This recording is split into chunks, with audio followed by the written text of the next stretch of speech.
It's DQ, baby. PseudoKillas, what up? What up? What up? Check.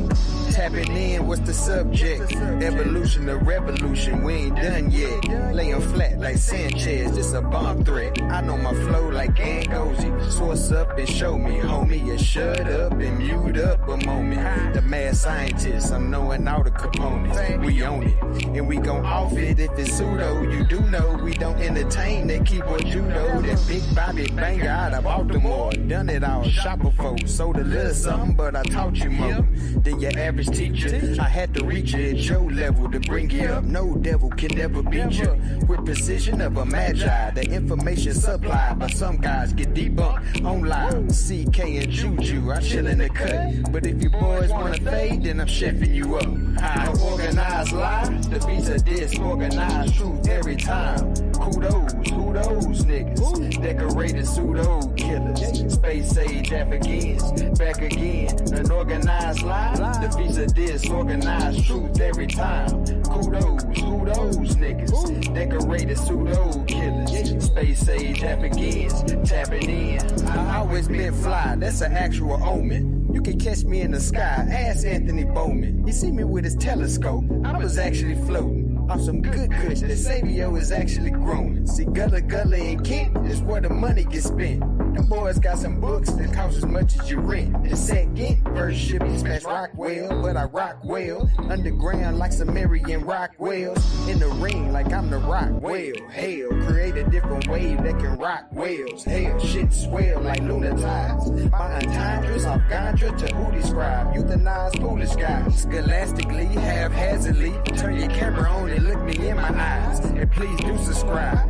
8 to 80, blind, cripple, or crazy. You in for a new surprise. It's DQ, a organized lie. Defeats a disorganized truth every time. Kudos, who those niggas? Decorated pseudo killers. SpaceAgeAfricans, back again. An organized lie. Defeats a disorganized truth every time. Kudos, who those niggas? Decorated pseudo killers. SpaceAgeAfricans, tapping in.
Yeah, gotta work on my timing. What's up?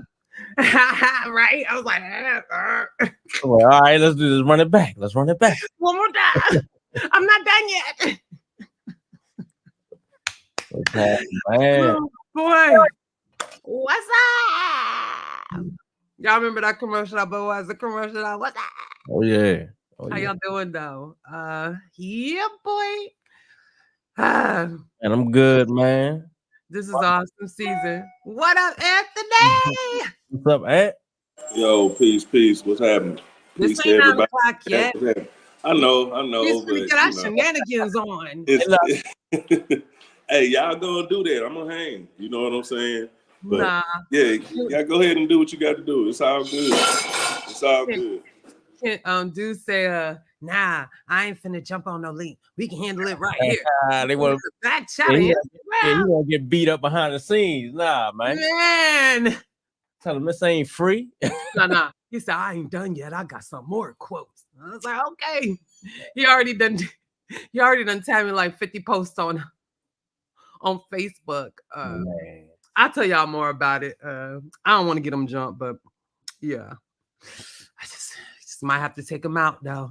But no, good evening, everyone. Thank y'all for being here for another episode of Our Galaxy and Beyond with Anthony, Juju, and Kick the Low.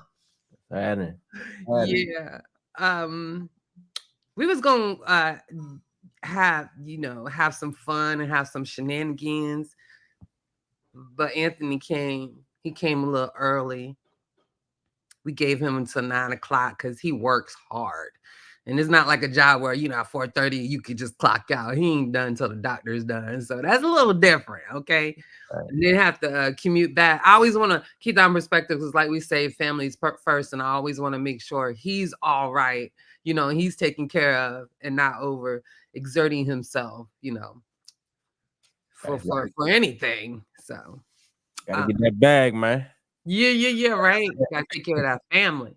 So that's what it's about. But he's here. So I don't know if we're going to be doing too much of the shenanigans. No, we can jump right into it. We were just going shenanigans until, Yeah, until you got here. I didn't want my brother to have to rush, you know what I mean? So look, since he here, man, shoot, we right there, we right on time, man. Yeah. Hey, no, don't let me stop the shenanigans. Some good shenanigans is always good. It ain't no fun because I don't think dude gonna show up. So I mean, I guess I'll tell everybody about it. Maybe I'll put a little wager on. I'll put a little $50. That's all I can afford. 25. I don't know. I don't know if I'm putting. Well, let me take that bet. Let me take that bet. But we be having this conversation still about what Charles Darwin is a racist. Mm-hmm. Let me set the parameters. We understand that Charles Darwin was a man of his time. That means when he was coming up, there were certain things like verbiage and other things, but definitely language that was very common and normal for a man of his stature, meaning like the class he was in and the family he came from. Okay. And so if you want to say that Charles Darwin is a racist, I'm asking you, please, I need a book, a chapter, and a page number, of his racist antics, please. And we can deal with it because so far, nobody has shown any valid evidence to say that he's racist. The using Negro is not going to suffice because there was a time where African Americans, Black people, whatever you call yourself, call themselves Negro. So that was the language of the time. So that you're gonna have to throw away. That really doesn't count. Okay. And we could say the same for Black and Negro is the same thing. So it's only races in Spanish. Yeah, so that don't make any sense. It's the same term. They both are racialized political terms, and that's that. Now, it's a difference when we as African Americans or Black Americans are allowed to be self-defining and choose to call ourselves that rather than someone placing that on us. Okay, that's a little different. But yeah, that's the joke right now. So yeah, he going at it on Facebook. I'm just watching him right now because when they do that, man, like I don't even argue with him about that. I could care less if Darwin was a racist, right? Right. Go ahead with it. I'm looking at the data and the evidence. Right. You know what I mean? Like he could call me a nigga, but if his data is right, Now I probably beat his ass. You know what I'm saying? But if I'm looking at the data, I can't say, oh, because that man, is this, that, and the third, that, therefore his work is wrong. No, his work is separate from his character. You know what I mean? Long as he went through the methodology to come to the conclusion that he came to, and we can see the evidence and he can present it and demonstrate it to us. What does it matter if he was racist or not? I mean, I understand the emotion, you know what I mean? The emotionality of it all, you know what I mean? Because, they like to say, oh, there's white man science and all that. So they try to throw that in there, but it's still not even relevant whether or not the man was racist. Now, that's something else y'all gonna have to prove, right? I understand what they saying, the savage races and all of that. They trying to throw that in there or whatever. Okay, I ain't even fighting now. I don't even want to waste time fighting y'all on that. I want to fight with the data. Yeah, but we already expressed that savage, as we use today, didn't mean the same thing as it did then. I mean, anybody can look up noble savage, which they use a lot. I think, and I think, my bad, I didn't mean to cut you off. I think we even established that like a couple of years ago when we had this conversation. Like, you go over to some of these countries where they still like, foraging and shit like that. My bad, I didn't mean to curse on the jump, but you are. Were they still doing sorry, moms and dads type behavior? Yeah, and we can be like, us being Americans and being civilized, and we drink tea and get our coffee in the morning and go to work and do our thing, right? And you go over there and they out there goddamn naked and doing their thing. You can be like, yo, that's some savages over there, boy. They you know what I mean? And I think that's how he was looking at him. Oh my God, that's funny. I could be wrong. I think he was looking at him like, yo, them boys over there savage. But I don't know. You know what I mean? So it's the same thing as primitive. I think that's one of the first things that I learned, even from the God Killer. Define your terms and make sure that they're in proper context. And also, when we having these type of discussions, context mean that they're within the historical, realms. Yeah. Like they fit the times. You feel me? Like, how did they define it then? Because it's not how they define it now. I don't want to use that word. Yeah, I'm not gonna go there. That's gonna be a little messy because that's real. But even like, dang, I forgot. It has an offensive word isn't in it, but it actually is not from the offensive word. It was a word that Shakespeare used. I think it was niggardly. I'm just gonna go say it, niggardly. Okay, I know, right? And if I don't want to be wrong, but I did a little research on this because I had to deal with some stuff. But if you look, and that had nothing to do with the nigger that they end up calling us. They don't even have the same etymology. Okay, but that word is no longer in use. It was taken out of the English language, Old English to American English language because of the negative connotation of the negative word. You get what I'm saying? Right. And I did research on this, and I even went to an 1838 dictionary, and in the dictionary it's plain as day. And it tells you what it means, and then it tells you the etymology, and it's not the same. So that's why you have to be careful to make sure you have things in this proper historical context. That's what I was looking for. I mean, like I say, at the end of the day, I wouldn't be surprised if some of these scientists from the 1800s, 1900s had a low, like, way they treated black people back then might not have been the best, because all scientists ain't like, you can't say all of them was perfect in character. Right? Yeah. I'm not in no way giving the people that say Darwin was racist any kind of ammo, because I don't think he was racist, but that's for them to figure out. Right. But like I said, at the end of the day, was their work right? Was the evidence there? What does the data say? Or the new scientists that's working on it, that's working off and building off of their work, is the evidence still lining up? That's all we should be talking about. The character, that's a whole nother subject. Yeah, because look, I ain't mad at the out of Africa theory, and that's what Darwin's work led up to. So, and the man said, like, humanity started in Africa. If he was racist, if I was the dude, it was started where the white people was at. Exactly. And not only that, like it's all it's weird because even for like the Black conscious community on YouTube, or how would y'all say it, the conflict community, or how some other people say it, the unconscious community.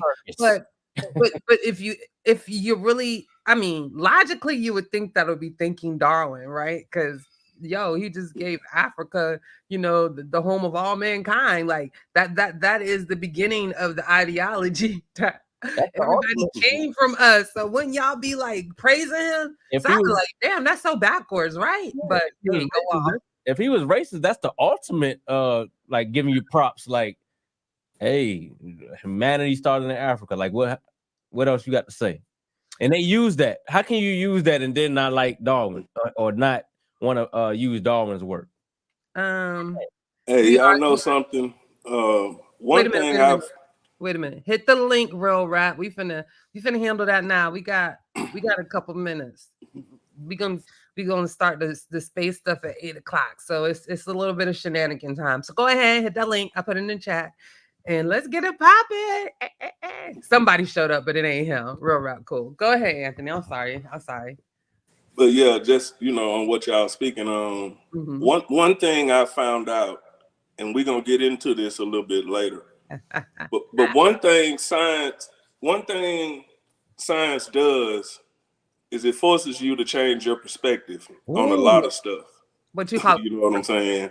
Copernican principle? Is that what you're talking about? Yes, ma'am. You know what I'm saying? We can't just went over that. Okay, go ahead. Yeah. I mean, you when you're dealing with the science, you have to change your perspective, and people don't want to do that. Right. Change is the hardest thing for us as humans, right? Especially when we're comfortable where we're at. Yeah, boy. We're so comfortable that we don't even want to realize that it could be better. You know what I'm saying? We good where we at. Yeah. And science forces you to change the way you think. You know what I'm saying? If you really following the evidence. Now, a lot of people say they doing that. In all actuality, they not. They changing the evidence. You know what I'm saying? But you're going to have to change your perspective when you start dealing with science. It's like, it ain't going to, it ain't going to work for you. It ain't. And I'll be like, don't force yourself to stay in a bubble because we don't live in one. Exactly. You're creating this imaginary bubble around you. You feel me? Basically constricting your life, just constricting who you deal with. Like, we're in America. Yeah. I mean, we if you want to isolate yourself, fine, but that's usually not healthy or beneficial. And then to say, I ain't gonna say that, but just to say you just gonna stick with your people, like where I'm from, that ain't always the best route. Like, my people don't see things like I used to. Like, my people want to be somebody else. My people want to be who they're not. You feel me? And I don't want to be around people like that, period. You feel me? I want to be around people who actually love themselves, who love their culture. You feel me? Like, not somebody who's trying to pretend to be something they're not. Just acting so they can get along to go along. And yeah, I don't do that. That's not even how I'm built. I can't fake it for nothing or the funk. So I'm just saying, but to each his own. I mean, you grow and you learn, and when you know better, you do better. And I stick by that. And I'm also always telling people, like, stay open to learn, be open for change, be open for those things that are more advantageous for you. And the stuff that I just went through for the last 2 years, like, I'm always trying to make everything super positive, super fun, and learn something new that can either be advantageous for my life or somebody else that I can, possibly help or share, right? And because tomorrow ain't promised, and that's 100 on that. But real rap, are you not finna hit the link? Come on up here. I don't know what you're waiting for. I know you had some. Oh, okay. I'll give you a minute. Let me stop. I ain't gonna do that to him. What up, home team? Mac Rob in the building. PseudoKillas official. Yeah, he's another hard working man of the PK family for real. I think we was talking a little bit about Black culture. Mm-hmm. How some people look at Black black culture as a negative thing, but you know, there's also black excellence within the black culture. Exactly. You know what I mean, you gotta also highlight the good parts of black culture, man, that you know, we tend to overlook sometimes. So, you know. Yeah, and I'm striving for that. Not black excellence ain't limited in the bubble. We not in 1950s no more. I know we still have some challenges. I started realizing, like in Know the what I'm saying? Discord, from our Discord to even the people in our chat, you know what I mean? There's a lot of black people doing positive things, got their own business. Amazing things, right? Learning like on a Tuesday, Wednesday, what do they today? Wednesday, right? Wednesday. Watching you know, science shows, you know what I'm saying? Reading books. I would like to think like these are this is a representative of black excellence right here. You know, I say it is. You know, in this whole community. Well, not the conscious community, but you know, I'm talking about this little community period, online community, whatever, black online community, not just the conscious. Like I tell y'all, the real conscious community is boots on the ground. Yeah, I don't know. What? No, I'm just saying I don't even claim no conscious community. But you already know. I'm still, you know what I'm saying? I still got respect for the RBG community. You know what I'm saying? National Black United Front. Already. You know, some of those organizations, because they was beneficial during the hurricanes and are still beneficial in helping those disadvantageous, those underserved, underprivileged populations. They're still doing that work every day, all day. You know, shout out to Malik in Houston. Like, you know, so I know people, and I ain't gonna say everybody real, but I know people doing real work. I'm just gonna say like that, Ken. And they are. You feel me? But they're not.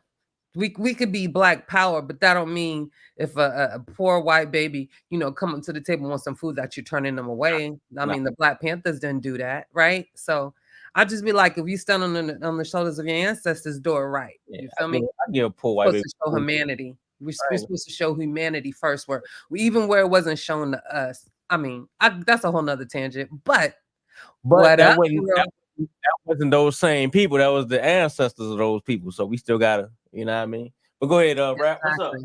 What up, bro? Rap. I let the people. I don't know. How y'all doing? It's been a minute. Look at you. How y'all doing? Yeah, I got the beard out. Yeah, I got the beard out. Peace to you, Juju. It's good seeing you again. Salute to Ken and Anthony. Salute to the whole PseudoKillas. Everything good. Everything good. Peace, y'all. Yeah, everything good. I was just listening to the conversation. I was really rubbing my hands like Birdman because I saw the upcoming topics that y'all was talking about. So I was like, yeah, I can't wait to talk to Jolanda about the death, I don't want to say it wrong. Yes, yeah, that sounds very interesting. Go ahead. We got a few minutes. Talk about it. This is my thing. So, all right, no problem. So, I don't want to put any titles on anybody. So I'm gonna speak in generals. And if it matches up, then cool. But to people that have an ideology of being atheist, like how would that work, or how would that match up with people who have cultural beliefs based in quote unquote spirituality as far as the afterlife is concerned? If they're I don't know how to land the question, but that's the ballpark that I was aiming for. Let me go first, y'all. I'll make this quick. So I'll speak on me, because I respect and I don't reject African spirituality. I think I understand its place, though. Okay, and if you wanted to put in like absolute perspectives, African weren't. I would say they were more animistic. We know that the religion is animistic, meaning I can't say they did have somewhat of a supreme god, but still, those gods in different orishas had properties that were related to nature. So it wasn't like it was somewhat of an absolute god per se. You feel what I'm saying? So I feel like it's a little different, because their religions comes out of those things which gave them life, but those are natural things. Like, you know, you have the orishas for the ocean. Yemoya is my favorite orisha, you know. Some people will say, I know I've been corrected, that she's not for the deep ocean. It's actually Olokun. And she's for what? Other bodies of water. But, you know, when I go to the beach, I still say, you know, I give credence to nature, and I'm like, baptize me Yemoya. But that's a personal thing, you know. Like, even when I met Charles Finn, she had me do an offering to Mami Wata one time, and I went and got some honey and did an offering to her. But for me, that's personal, you know. It doesn't, I don't feel like it has a conflict. You just have to keep it in its place, right? You just got to keep it in its place. I feel like those things could be more of a, how shall I say, they could be good for your attitude. They can help reinforce positive thinking, you know, but I'm gonna leave it at that. That I just put it in its place. You feel me? If it's not for anything but respecting the culture and the tradition, then that's what it is. You know, do I look so much into it as to change my life and do something miraculous? No, I'm really not. I'm looking for me to make those changes. I produce the miracles, if that's what you want to call it. Anybody else? I was gonna ask for the question again. I didn't really. What was it again? What you said again, bro? Well, to kind of reiterate, because like I like where Jolanda was going. Like, was up like the question or the ballpark of what I was trying to get at is when it comes to African spirituality, to Mhm. kind of like reiterating evolve the question. When it comes to African spirituality, is it more to explain like natural phenomena? You know what I'm saying? Like that like the ancestors may have been experiencing. And the first part of it, uh I was asking people that had maybe a atheist viewpoint, Mhm. how would they align that to people who looked at African spirituality and African culture and the belief system? Like, how would they be able to align that? That was I, the two questions. I don't think we. I mean, I wouldn't want to align it. You know what I'm saying? I mean, they believe what they believe. I don't believe. You know what I'm saying? As long as we can work together and progress in the society, you know what I mean? Like, and in the service that actually help the community, then that's what I think matters. But what you do behind closed doors, if you put a bowl of soup on the table for your ancestors or whatever, and that help you move on and do your thing, cool, do that. But when we got there and we got to work and build in the community, we got to put our hands together and do some real work. You know what I'm saying? So I don't think we got to align that. You know what I'm saying? I don't think we, atheists have to have no, compromise and start doing rituals and all of that. Yeah. Or people that believe in things have to just throw away their beliefs to work. Like everybody can work together long as they leave all their personal shit personal. I got it. If that makes sense. Yeah, I'm on that bus there with Ken. I mean, when you look at it from getting the job done, we're capable, but it's what we believe that keeps us from moving forward. So, in my opinion, what you believe need to stay personal so we can get the job done, whatever it may be. You know what Right. I'm saying? Because I've accomplished some things in life without believing in none of that. So I feel like, me personally, science is my culture, because that's how, that's the parameters that I live by are set by science or in a scientific manner. That's me. You know what I'm saying? And that works for me. So whether I believe in whatever or not, it don't matter. To Yeah. be honest with you, on the grand scale, it don't matter. You know what I'm saying? It just matters to me. That's it, just to me. And I think if we can put that into perspective, you know, we can move forward a little bit, you know what I'm saying? Instead of getting caught up in everything that we caught up in as a community. And it's a human thing, you know what I'm saying? But as a community, I think it'll be best if we leave what we believe at home and concentrate on the job at hand. Yeah. And look, I give you an example. A dude I was training or whatever. You know, we got, you know, talking or whatever, and somewhere along the lines I mentioned that, you know, I used to go to church or whatever. Then, you know, later on, about 2 hours later, he brought it back. Hey, man, why you stop going to church? And so I was like, oh shit, I don't feel like goddamn going back and forth with this dude. But he asked, so I'm gonna give him, you know what I mean? I'm gonna give him the work. You know what I mean? Something like, hey, you know, about some contradictions and this, that, and the third, and blah, blah, blah. So you like, well, what contradictions did you see? And he started asking, like, man, he asking for it, man. I don't. So anyway, we getting into it. And so he giving me, you know, I'm giving him my version. He giving me what he got, and we going back and forth. But guess what? At the end of the day, we had a job to do. When it's time to get out and get that job done, hey, you put this over there, you put that like that, and and as long as we can work together and we can do that and get the job done, we good. Now, there you go.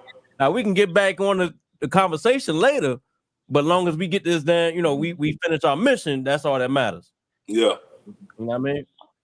So like part of my reason for asking that is because I keep seeing people on social media platforms use the second law of thermodynamics to try to justify their belief in an afterlife. That's why I wanted to present the question first, see where everybody was, and then kind of go into that. So like, how do y'all feel about? Yeah, go ahead, Jelani. I'm just gonna say, don't go no further. We're probably gonna be tackling some of those issues you got going on, because not only thermodynamics, but even quantum physics, a lot of people like to misconstrue some principles in there for the afterlife or intelligent design or what. Don't worry, we got that coming. I think Fetty is actually in the chat, and we've tapped on some of these conversations in the Discord, but we actually want to put it on screen. Like we want to have the discussion for everybody, so we can show there's a thin line to where you have philosophical thought, religious thought, and science, okay? And there's lines. Philosophical and religion can sometimes be blurry, but when it comes to the religion, philosophical versus science, there's a clear line. It's either one or the other. It doesn't blur, okay? Because those other two, they tend to have they tend to dwell in areas of absolutisms and different things like that. Science is not going to do that. It can't do that. It doesn't have the qualities to do that, or it wouldn't be science. All right, it would be religion or philosophy as we know it. And plus we are a little bit after the 9-hour mark, and we was just from 8:30 to 9. So if you don't mind, put it on paper, but hold it. I will come back to that. We will address it on another show, and it'll be a whole show, so we can really get into that. And I hope the audience is okay with that. But I like where you're going, and we know. I mean, we're gonna talk about neutrinos and all that because we've heard it before. Okay. Yeah, I like that. Sure. Well, I like that afterlife question, man. We can definitely dig in on that. Yeah, we got you on that. I love talking. All right. Thank you, Rap. It's good to see you, real Thank Rap. y'all. You're looking Thank good. y'all. Thank y'all. Yeah, I got the little skin exfoliated. You know what I'm saying? Been in the sun, been eating good. You look good too, Jelani. Thank you look good too. I'm glad you're healthy, and I'm glad that you recovered. So thank you. Me too. Now. But I'm gonna get back in the chat. I'm gonna watch the show and I'm gonna enjoy it. Appreciate y'all. Appreciate you. Thank you for the support, fam. Oh, B-boy. So what? Thorough dynamics now in the afterlife? Lord. Yeah, I like that. Yeah. Yeah, we're finna address it all. Get in on that. Wait a minute, look at Zane. Do I hear a few pseudosciences? Just a little bit, Zane, but yeah, so yeah, I mean, play a beat real quick. We finna get into our little our science. Give us a few minutes and we finna get into what we came for. You got a beat for us, Ken?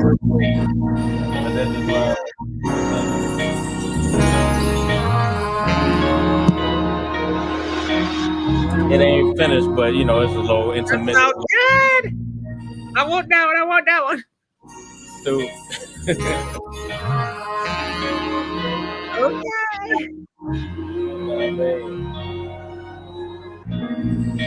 Yeah, that's all I got so far. That's okay. That's okay. I ain't really, you know what I mean? That's nice, Ken. I was starting with that, you know what I mean, and I'm gonna try to freak it, do something. Okay, I want that one. No. Hey, whatever, man, you know. That's dope. At least let me have a cut of it, please. Yeah, so shenanigan time is over, and it's back to our Galaxy and Beyond with Anthony, Juju, and Kickdolo. And today is actually season 3, episode 3. And we're going to be dealing with homogeneity and isotropy. This, even though it seems very simple, it could be a bit daunting, a little bit confusing, but hopefully we'll be able to clear up the confusion and just define those principles for you so you can understand. Those two things fit into the cosmological principle when it comes to the Big Bang Theory. I think one important aspect for this, though, is that this principle isn't necessarily observed on a small scale. Remember that. It's more or less observed on a large scale, on a large cosmological scale. I don't know where to really begin, but to give you a picture. So I'm going to start with, you know me, a picture, and then we'll go from here. And by the way, if I ever forget to do my dedication to the scientists, y'all better remind me because I sure forgot. So I got them 2 scientists for today. So we're not going to get today. Hopefully I don't forget. Knowing me, I might. So somebody please remind me. But while I get this, does somebody want to do a roll call? We can't forget roll call for the audience. Kickdolo and Anthony. Hey, before we do that, hey, Ann, I want to ask if y'all familiar with the Sloan Digital Sky Survey. I just found out about it. Yeah. So I heard about it. I'm trying to find it, but I don't know where to look for it at. Wait a minute. I'll give it a link. I got all those links. And also the picture that I used for the thumbnail is actually the Sloan Galaxy survey. Oh, yeah, okay. It comes from that. That picture for the thumbnail came from that. But I'll give you the link to the Sloan Observatory. I might not be able to find it tonight, but I will find it because it's pretty dope, and they have dope photos for I was sure. searching for that, and I kept on coming across like the wrong thing. So yeah. Yeah, go ahead. Shout outs. Shout out time.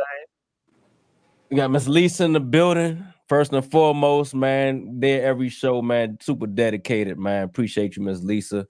Mac Rob, man. Real Rap done came on. Afro Ninja in the building. Michael Eason, Omar Reed, Jay Cal. You know what I mean? He in the building. What else we got? Miss Tiff in there. What's up? PseudoKillas official. Fontaine in the building. Joel Christian, non-Christian in the building. What's happening, man? Zane, what's up? Way. Rock City, New York.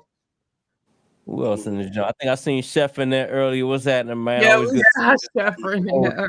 Yeah, Chef, and that was me that got rid of them arrows you put up in there. I got rid of them arrows. Don't be playing with us like that, Chef. We ain't playing with you, okay? You know, Don't be playing in our faces. Like troll, man. You know what I mean? I think I learned some of my trolling from Chef. You know what I'm saying? We got Super troll. That's Loki. Go ahead. Gary Barrick in the building. Thurman Meredith. Let's see who else we got. Man, we appreciate everything. one of y'all, man. Peace, Rasan L. He just popped in. Peace to Rasa you, and Rasan. J Cal. Yo, y'all coming in here. Make sure y'all like and share the show. I want to get like 50 people on a normal basis in here. We want to grow. We want to spread scientific literacy. Go ahead, Ken. I'm sorry. You see Babylon Dunn in this joint, man. Always Babylon Dunn is faithful every week. Yeah, man. Raymond Bear or Ramon Bear. Ramon. Fighting in the building. Yeah, Fighting. You need to get active in that Discord. We waiting on you, fam. We got you. We trying to get you in the general chat. You ain't quite there yet. So holla at your girl.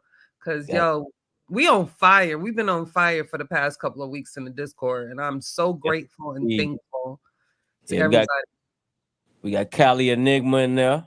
Marcus Chilimwe, PseudoKillas. You already know, hey, that boy. Can't say enough about him, man. You know what I mean? Deep. You know what I mean? Cyber Gullah, you know what I mean? T. Brooks.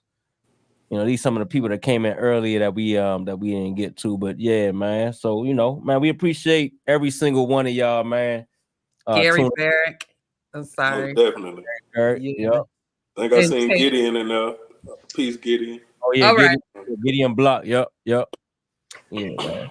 All right, thank you. That's roll call. Y'all in here though. Oh, yeah. That's what's up. Oh, yeah. Appreciate y'all showing up. Yes, indeed. Absolutely. We're gonna keep it growing, yo. Just keep on popping. Keep it going. But status, you know what I'm saying? We trying to make these positive joints like the ones that, you know what I mean, that we pushing and people are seeing from the PseudoKillas. You know what I mean? So hey, let's keep this thing on fire, man. Let's keep it on. Miss Juju, I reached out to Dr. Farrar too, so I'm just waiting on a response. Hopefully we can get him for next week. Yeah, that's our astrophysics friend. What is Anthony's astrophysics friend? But he my friend too. So he friends of the PseudoKillers. He loves the PseudoKillers. I love it, and he's so open and willing to talk with us so we can have understanding, right? Because he understands what we're trying to do. You see how that works when people realize that you're doing real work, you know. Especially we gotta put that other joint you did on. I don't know if we loaded it up yet or not. No, I don't think so. I put it in the chat though, so I have to scroll back through to get it. I know it's in there. Okay, yeah, we got to put that on there. But go ahead, last interview. But I'm just saying when experts see other people like doing the real work and really want to get into, you know, well, I can speak for us, the sciences, you feel me? But we're not experts, right? They don't mind helping. They don't mind lending their time because they understand that the majority of the world thinks what they're doing is just boring and don't even care.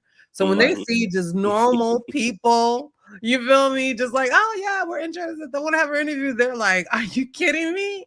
Oh my God. Like they're excited for that, you know? And then when we let them know what we're doing it for, they're like, wow, I love that. And it's always like, whatever you want, no problem. So yeah, people know when you're genuine.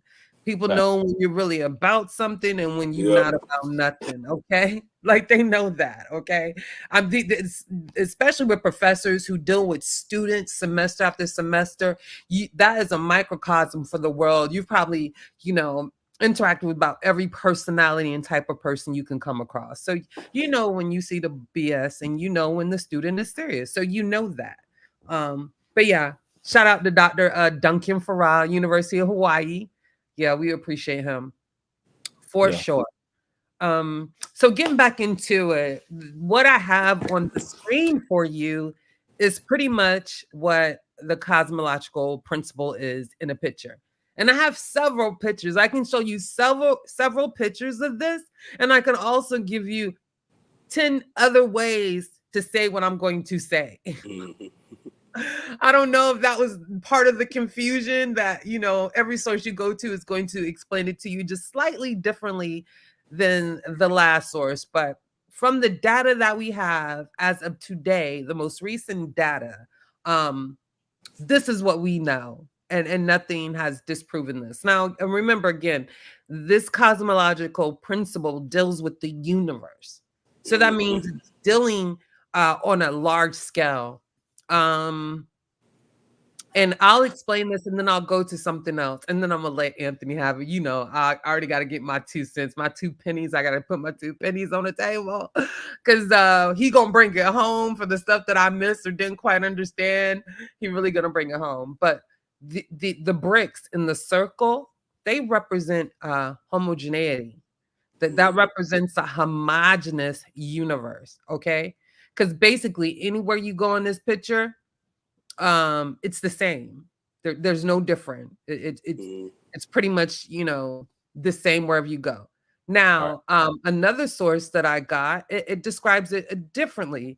It tells you that we just had it. It tells you that homogeneity means constant density. And I guess that picture can exemplify that a little bit, but homogeneity means constant density. Okay. So it sounds a little different, but it's pretty much the same thing, especially in the principle of physics and astrophysics. And especially when you get deeper into the math, which I'm not going there. Okay. I'll bring Dr. Farhan. I'll let him do that, but I can't. I'm not gonna mess up the math. Okay. And the next picture that has the points from the center going outward is isotropy. And basically this means wherever you are in the universe, whatever direction you look in, it will be the same. So I know that sounds like it's saying the same thing, but they're 2 completely different principles. And I know that Anthony will probably bring some more clarity, but before I let Anthony have it, I want to show you one more thing. So I got to be careful when I'm doing this. And as always, I always post all the sources we use in the description.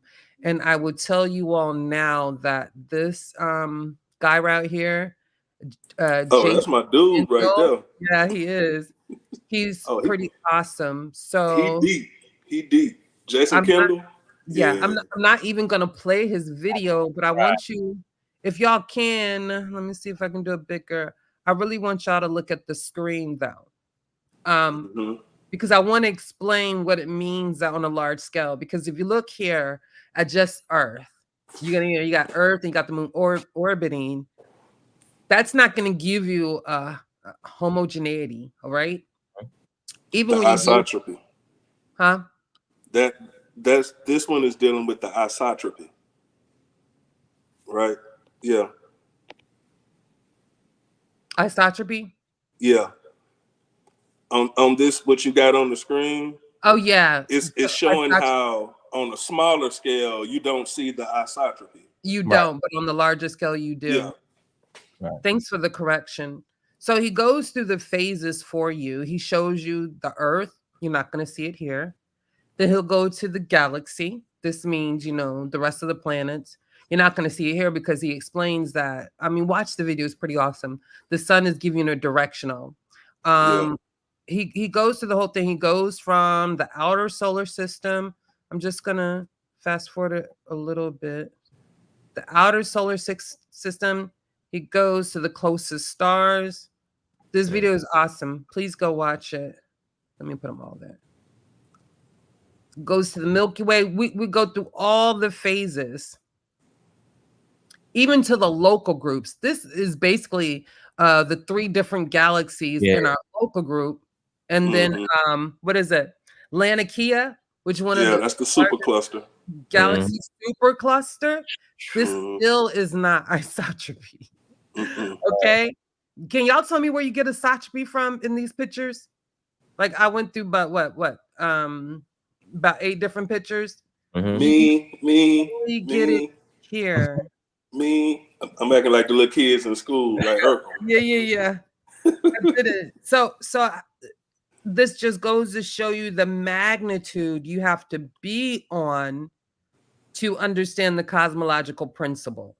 And I think there was one more image, and I'm finna let you have it. I'm gonna show y'all a couple. I'm gonna get it out the way. But you would see it on the observable universe, right? And you're right, Kent. And that picture. You made him so happy, Kent. That picture that was at the bottom right of the. I'm gonna show it again. I'm thinking a different way. Yeah, if you put that one next to the CMB, it'll knock your head off. Oh yeah. So I'm gonna show you another rendition of that picture to the bottom right. This one is somewhat similar, you know, because this is the observable universe. If we were to like focus in, it would give us like specific things, you know, like a specific star, specific galaxy. Go ahead, Kim. And all of these are like galaxies, right? Yeah, exactly. Like, so, like, you know how many stars our galaxy got in it, and you can imagine how many, you know, our sun is a star, so you can imagine just trillions of suns in our galaxy. Now, right. These are galaxies. Like, man, it's crazy. Right. It's crazy, yo. Like, these look like you would think these are stars. Like, no, these is galaxies. No, those are galaxies. I don't want to make a mistake. So let me go back to this one. This is the one you wanted to show, and you wanted to go back to this. Yeah, this one at the bottom right. That one there. Yeah. If you put that picture right there next to the CMB, it look. I mean, you can't tell the difference. Of course, you can by the colors or whatever, but as far as the distribution of matter on here and on the CMB versus the cold spots, it'll knock you out. I'm serious. But that's funny because remember white noise, the static on the TV, that looks just like the static on the TV. Yep. So now you see how all of it is coming together. That's wild. You know what I'm saying? See, that's why we call this the evidence for the Big Bang. Right. You know what I'm saying? We went through the CMB, you know, and dealing with, you know, the cosmological principle now, which ties, you know, into the CMB as well.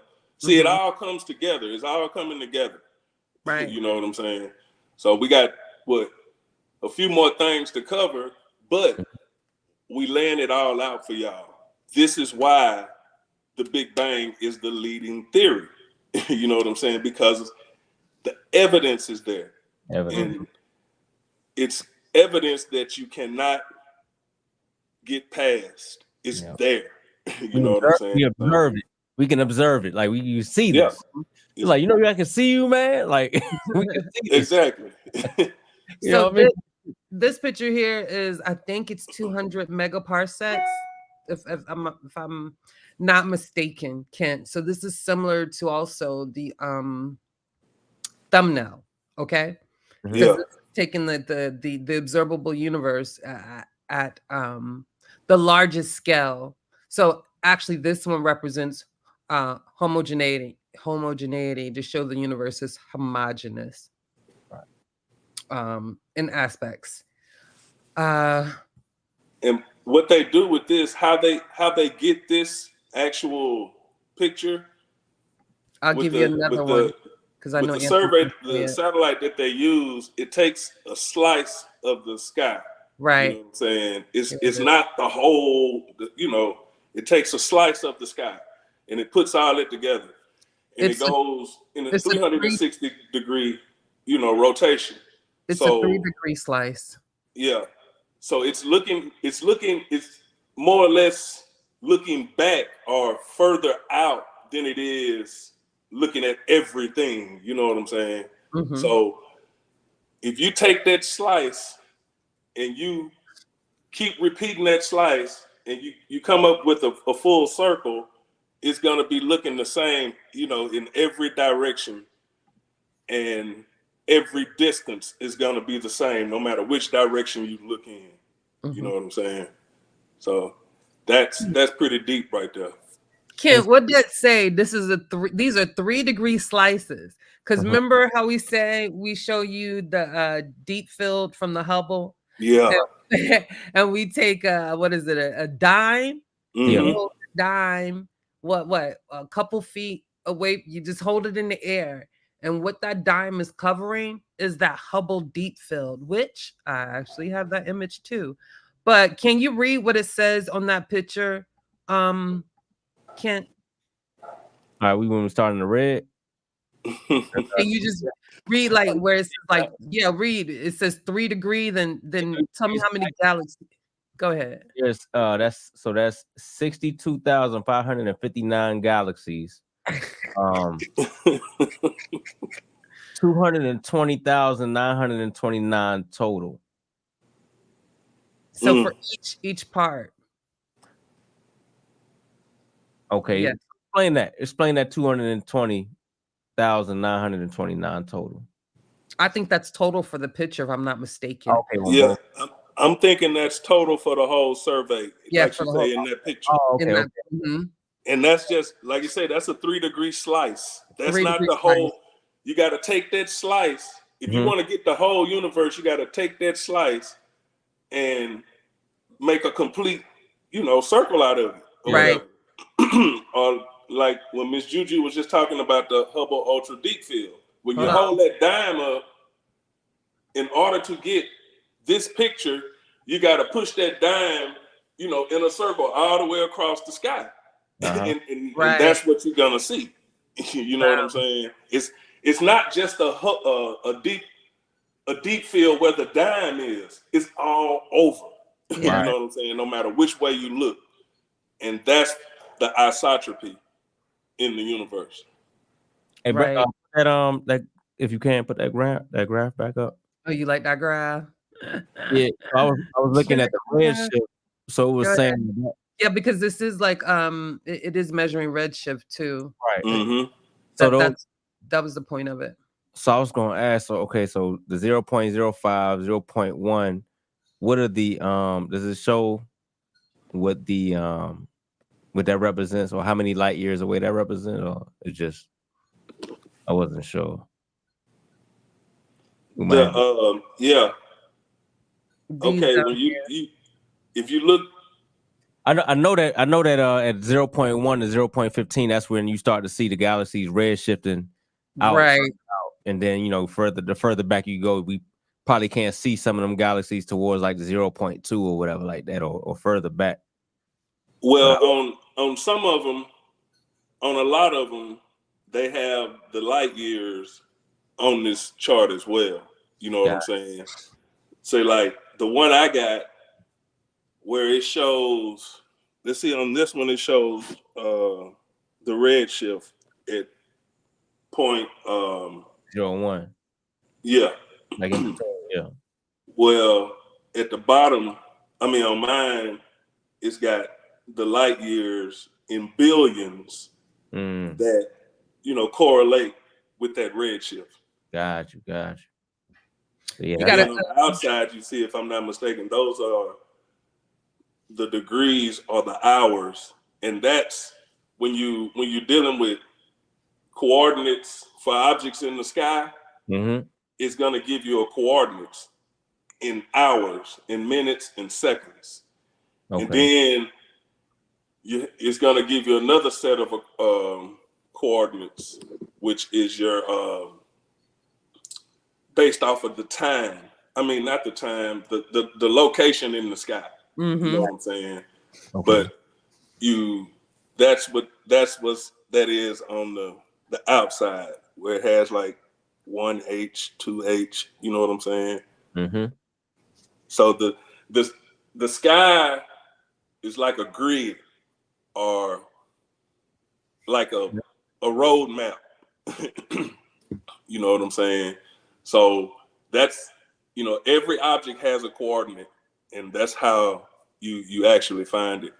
And when you put it into your telescope or whatever, you put those coordinates in there, just like a latitude and longitude is basically the same thing. But they call right ascension and declination.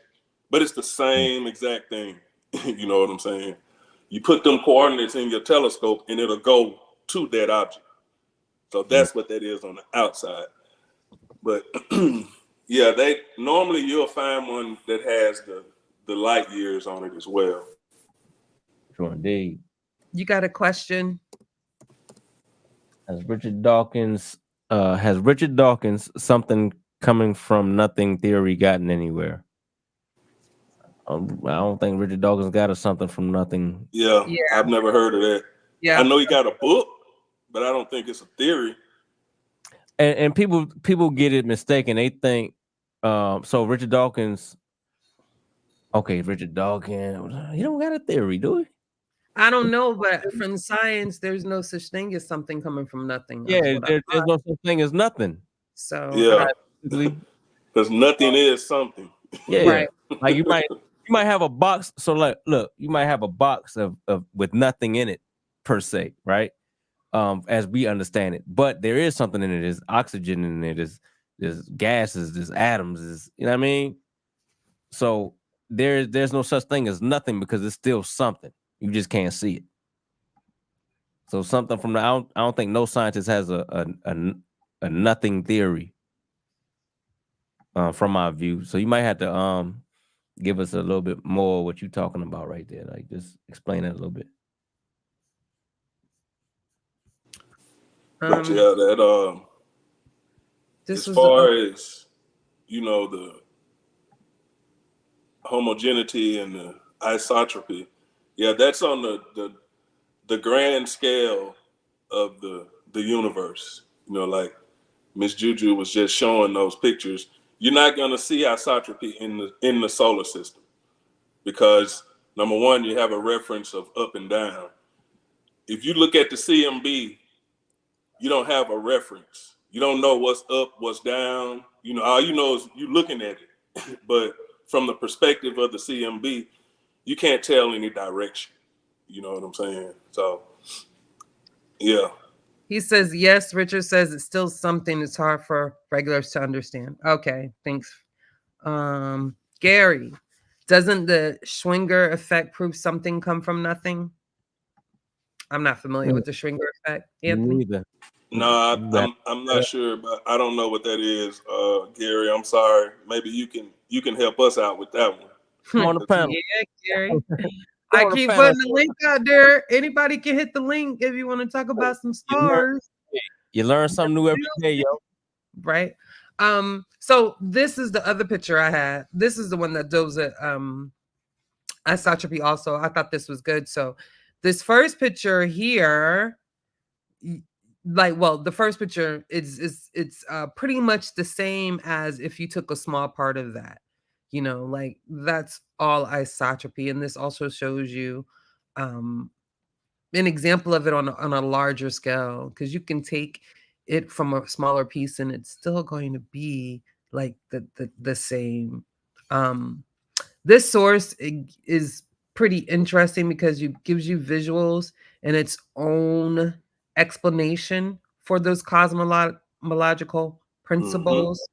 So if you want to go through it, you can and build understanding. Yeah, and it brings it back to the cosmic microwave background. I thought this was interesting. This is the thumbnail, Sloan Digital Survey, see Kent? Showing homogeneity, and it just gives you different examples. And it goes through this chart showing you homogeneous on a large scale, because you're not going to be able to understand homogeneity on a small scale at all. Okay. And I think that's going to bring me back to I know you want to get into this. Did I lose it? There you go. This for you, Anthony. And then that's all I got, because it was actually hard finding sources for this. Oh yeah. Yeah, it ain't a lot, because it's of the the main pieces of evidence. This is probably the smallest as far as, because the consensus is there. I mean, you don't have to say a lot about it. It ain't a lot to say. It is what it is. It's just giving you, like this is that and that is that, and that's pretty much it. There's nothing else to it, though. There's not a whole lot to find out about why it's that way. It just is. So we're trying to, figure it out, but You can't get, like, you'll hear me say this 1,000 times. You cannot get past the CMB. You can't get past that. Exactly. You know, and that's what this pretty much is talking about. It, like I said, when you get that Hubble Ultra Deep Field, and well, not the Hubble Ultra Deep Field, but that Sloan survey, that big picture, it looks just like the CMB as far as the distribution of matter. Yeah, it looks just like the CMB, you know, so it matches. And that's one of the reasons that, you know, that's one of the things that makes the CMB so strong. You know what I'm saying? So it's hard to get past that cosmic microwave background. It's hard. You would have to ask, why is it there? You know what I'm saying? Like, yeah. And see, that the CMB was the thing that killed the steady state model. And it was the CMB. And it was predicted to be there. So you won't, if the universe has always been what it is now, you won't have no CMB. You know what I'm saying? You won't have that. So you can't get the CMB from the steady state model. So that's why it fell to the wayside. In the Big Bang, it's still kicking. Hey, Ant, you wouldn't even get the galaxies, the universe expanding if it was static, right? Nah. Yeah, you wouldn't. None of that. And see, that's what tripped Einstein up, because you know his theory was telling him it's expanding. He said, "No, this ain't right." But he was trying to fit the static universe into it, and it didn't work. You know what I'm saying? So he was like, "This is my greatest blunder. I done messed up, because we know that the universe is static." You know what I'm saying? We know this for a fact, and he was wrong. Yeah. And it was Dr. Farrar that put me down. You know what I'm saying? Einstein was just a man. He was wrong too. Yeah. In some things, you know, he was wrong. He was a man. So, but it turned out to be the theory was right, and like you say, he was wrong. He was wrong. Yeah. Yeah. So I think this is interesting, because this was like the best part I got about it. Yeah. Out of the discussion is the Copernican principle. And there was some other type ramifications when going through, you know, the nature of the cosmos of the universe. What's the other guy that paradox? The Olbers paradox, you know, but out of that, the Copernican principle. And if Copernican principle comes from Copernicus, and I'll just read it for you. So the Copernican principle is a basic statement in physics that there should be no special observers. I'll stop there. So when we're talking about isotropy and homogeneity, you know, it would seem to others that it speaks as only us as humans to be an observer, but those principles stand for anywhere in the universe. So if there's any other observers besides us, then that principle still stands for them, they, or that. Okay. Yep. Just to be clear, just does not mean when it says observer, it doesn't mean it just the human observer. For example, the Aristotelian model of the solar system in the Middle Ages placed the Earth at the center of the solar system, a unique place since it appears that everything revolved around the Earth. Nicholas Copernicus demonstrated that this view was incorrect, and that the sun was at the center of the solar system with the Earth in orbit around the sun.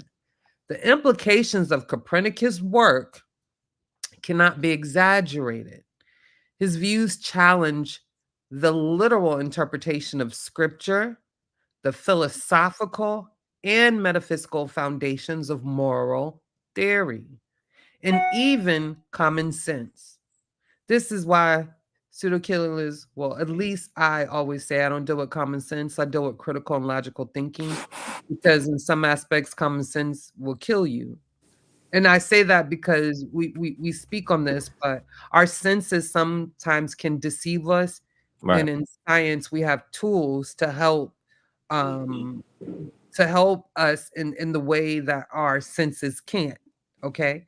One image I can use, I wish I had the picture, but this one image shows a road going through a tunnel, and on the road it's water, but it looks like a hole because us as a human observer in our eyes, it's playing trick, that's creating an optical illusion. So, to the human observer, is that a hole or is that a puddle of water?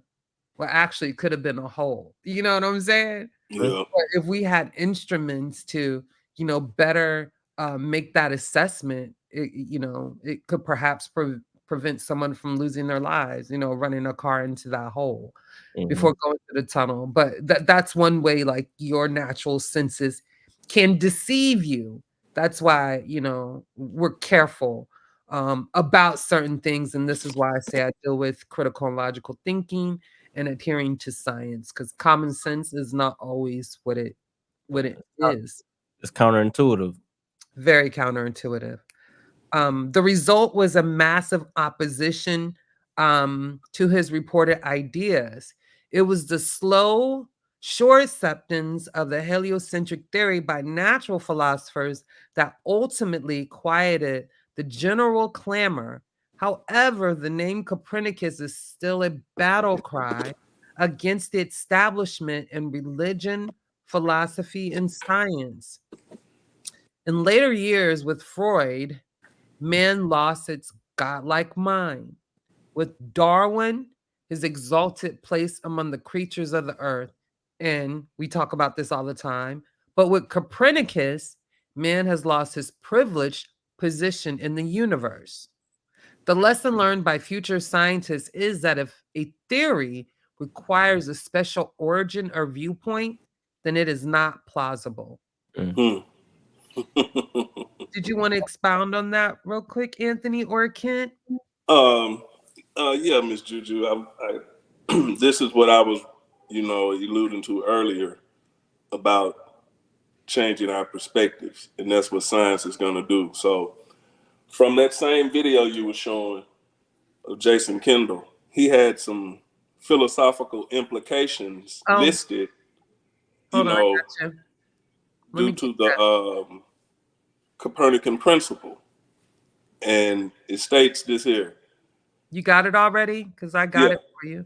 Well, let me put it up on the screen for him real quick, if I can. Go ahead. But it just speaks about, y'all hear me say we're not special when it comes down to the universe. I'll give you unique, but special, nah.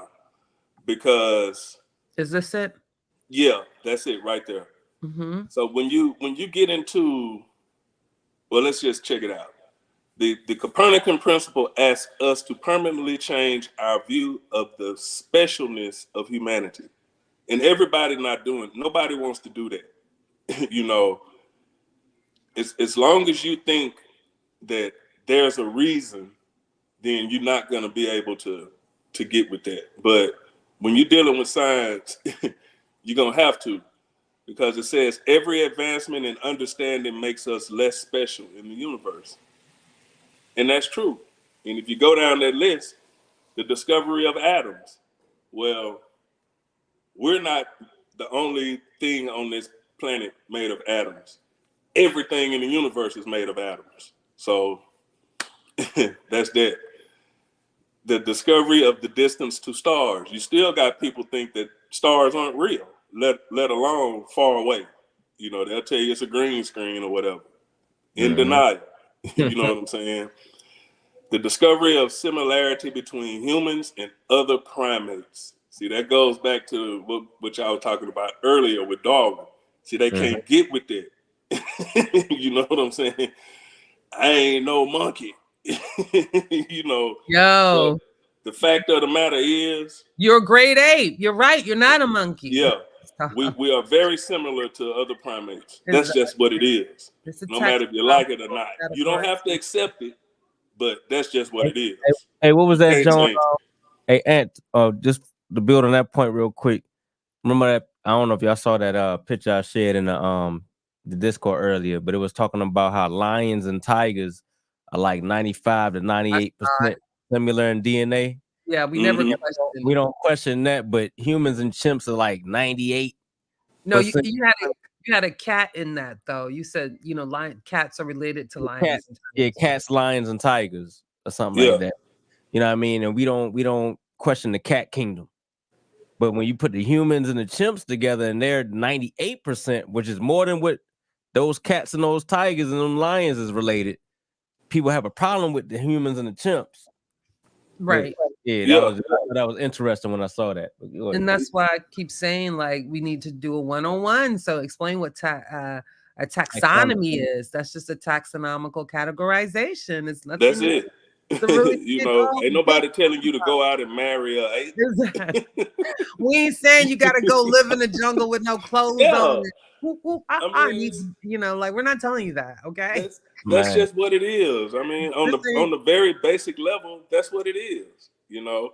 And then, okay, now we discovered other planets on other star systems. You know what I'm saying? Mm-hmm. We know about exoplanets. It's a lot of them out there. And finally, you know, the James Webb Space Telescope is currently able to view spectra of planets in the habitable zone of nearby stars. You know what I'm saying? So, I mean, we're not special. We're not. That's just, I mean, in the sooner you can accept that on a universal level, you know, you might be special to your mama. You know what I'm saying? Or your kids. Okay. And she don't even like you sometimes.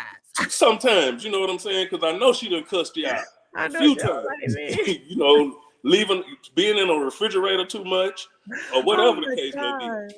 But you know, it's just what it is. You know, when you look out into the universe, we may not see sentient life. You know, beings out there. Whatever you want to say, building or whatever your measure of intelligence is. But the fact of the matter is, when we looked at that Sloan digital survey piece, Ken, what you said was on there over 200 and some thousand galaxies. Yeah. And then, like you said, how many stars are in just this one galaxy? And all of these stars have the ability to have planets and a habitable zone. Come on, man. It's like that. Remember when you pointed out that bottom right, and it was like a bunch, like a lot of people would think those are stars. Like, no, every dot is a galaxy. Every galaxies, man. Yeah, that's a collection of billions to trillions of stars each. Yeah, even when we did the cosmic voids, and we show the cosmic web, like all that was just galaxies. They didn't say, oh, these dots mean stars. No. Those were galaxy clusters and superclusters. And when you talk about the wall and filaments, they're like supercluster, and supercluster. You feel me? Of galaxies. It wasn't even talking about nothing else but galaxies. So that's just galaxies.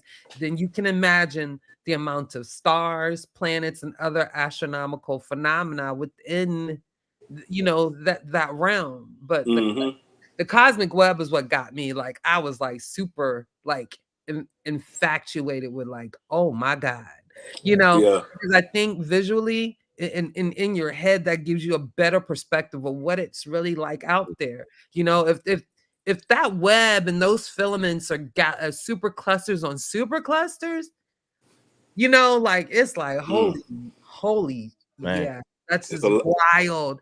You feel me? And y'all saw it. Y'all saw the cosmic web. You feel me? And then y'all saw how it created the void. Those are just galaxy super clusters beyond supercluster. That just it's like to ask if life exists elsewhere. It's like, yeah, I mean, like, Coca-Cola got sugar in it. Of course, we're not gonna say like, because we don't know for sure. But look how big the universe is. Like, I mean, it's almost a no-brainer. But you know, we still not gonna just being scientific, we're not going to claim something that we haven't proved or have evidence of, because it might not be. Life might not have to exist. Like this could be just one of those things. But I don't know if you was finished yet, Anthony. I was going to say something after you was. Well, no, I just want to say to that point, that's what I believe. You know, you won't hear me say I believe much, but that's what I believe there's life all throughout this universe. Now, you'll never hear me say, hey, man, there's life out there. I ain't finna do that. Right. You know what I'm saying? Because I don't have any observable evidence for that. Correct. But just based off of the understanding of what's happening and understanding the things like the Copernican principle, that leads me to believe that there's life all over this universe, because life here on this planet in this solar system is not special. It's right. You see the same things everywhere. We just hadn't been able to detect it, the life part. And I'm sure we're going to find microbial life in this solar system at some point in time. Right. But, you know, like I said, you'll never hear me be that irresponsible to speak that as truth. Right. You know what I'm talking about? I can't be that irresponsible with you guys. Fact of the matter is, the thoughts line up, but we don't have the observable evidence for it. Mm-hmm. But yeah, I'm pretty sure we'll find some microbial life within this solar system at some point in time. I mean, you got Mars, you got all these different planets, man, and different moons. You know what I'm saying? And there's water, and there's some conditions for life. Water all over the universe. All over. Water all over the universe. Man. Yeah, boy. Look, so y'all took the specialness away from us. I'm gonna try to put a little bit of it back, right? When you're able to embrace that we're not special, and you're able to take your ego out of it, that we not the main storyline of this whole situation that we just, you know, was born into on Earth, you can still appreciate that we were born during a time that we could detect these things and actually discover and observe and talk about these things, let alone that the dinosaurs, you know, got wiped out and we was able to come forth as human beings. You know what I'm saying? Like, we're not special in that sense, you know what I mean? But we're special in the sense to where, you know, at least we're even able to witness and experience life, period. Because like I heard, I was watching the video earlier, Dawkins, he was like, man, more people have died than have lived. Like, think about how many humans didn't make it to live, to even be born. You know what I mean? You got so many. Anyway, yeah, it's just, you know, so you can still feel special in a way, like, you know, at least I can, you know, study this. At least I can observe the universe and take wonder into the stars and all of that. As long as you still humble and you can understand, like, yo, it ain't all about us. Yeah. I mean, you can look at nature and appreciate the different animals and all of that, and your you know what I mean, you among the animals. I like to use unique, Kent. I think unique is a good way to put it. I mean, I can't give you special. I ain't gonna give you that. Every living being on the. What you said, Kent? I was just saying, I try to give them a little something to be happy about. They want to feel special, you know. I feel like every human being every living thing on a planet is unique. You know what I'm saying? So it's still the same. And I think that was actually a good conversation we had when we dealt with, you know, the brain show, right? Which we're not done, y'all. We coming back, okay? We are coming back. But we talked about our human being special and unique, you know, our ability to socialize and to talk. I mean, talking as communication, does that make us more advanced and different things like that? And then we tried to, you know, caveat different scenarios for that very question, right? To really see if that could stand. But We're really not. We were forged to fit the environment that we're in. You know, that's why it feels perfect. You know what I'm saying? Because like we fit, but we evolved to fit. Exactly. Yeah. We did evolve to fit. And still evolving. And like we always say, if any one little element of whatever happened during the very beginning of the Big Bang till human evolution was out of sync, it'll be a possibility that either we would be a different life form than what we are now, or perhaps not even exist. So we're just, how you say, we're just the residual of the processes that have happened in the universe. Yeah. No, but how do you say it? We are the byproducts of the natural processes in the universe. Yeah. Right. So. And I'm gonna stand on that. Yeah. You have a question though. Let's see. Question. Work today. Was that real rap? Yeah. I know one of my questions in the past was, what inspires the universe to keep expanding or keep growing? That would be dark matter. I mean, a dark energy. As far as what we know now. We don't know what the energy is. Like I said last week, anytime you see the word black or dark in astronomy or astrophysics, they're just telling you that they don't know exactly what it is. They know the effects of it, but they don't know what it is. Right. And what initiated its creation to have the Big Bang Theory. We don't like. We don't know what initiated it. What the Big Bang initiated its forging? But it is widely believed that the dark energy itself was created during the Big Bang, but it became prominent, if I'm not mistaken, maybe about 5 billion years ago, is when it overtook, as the dominant force in the universe, because it's making the universe expand. So it's theorized to have been created, or I don't want to say created, but it's one of the processes that went on from the Big Bang. Yeah. So yeah, it's like if well, you like to use them Bible words, okay? I got to get out of that created, but and if I remember correctly, they was like, it's like throwing a baseball up in the air, and it starts off as hard as you throw it, but then it keeps on going up, and it just starts speeding up fast. Yeah. Like the further away it get, the faster it's going. Yeah, we don't know what the hell is was making it do that at this point. Well, I do know some theories, like when you talk about what are the different, you have the Big Bang, the Big Bounce, the Big Crunch. Yeah. I know that some scientists speculate that that's an ongoing process. Yeah. It goes from the bang, then expands out, then it goes. Then what is the next step? Is it that well, you have different thoughts on it. Like the Big Bounce is it does like a basketball, No, it'll go out and you come back, keep oscillating. Right. I think that's crunch. But not the big rip, y'all. I don't want it to rip. I want it to come back. Yeah, you got the big rip is where it just continues to expand and it just tears itself apart on the molecular level. Yeah. You know what I'm saying? Yeah.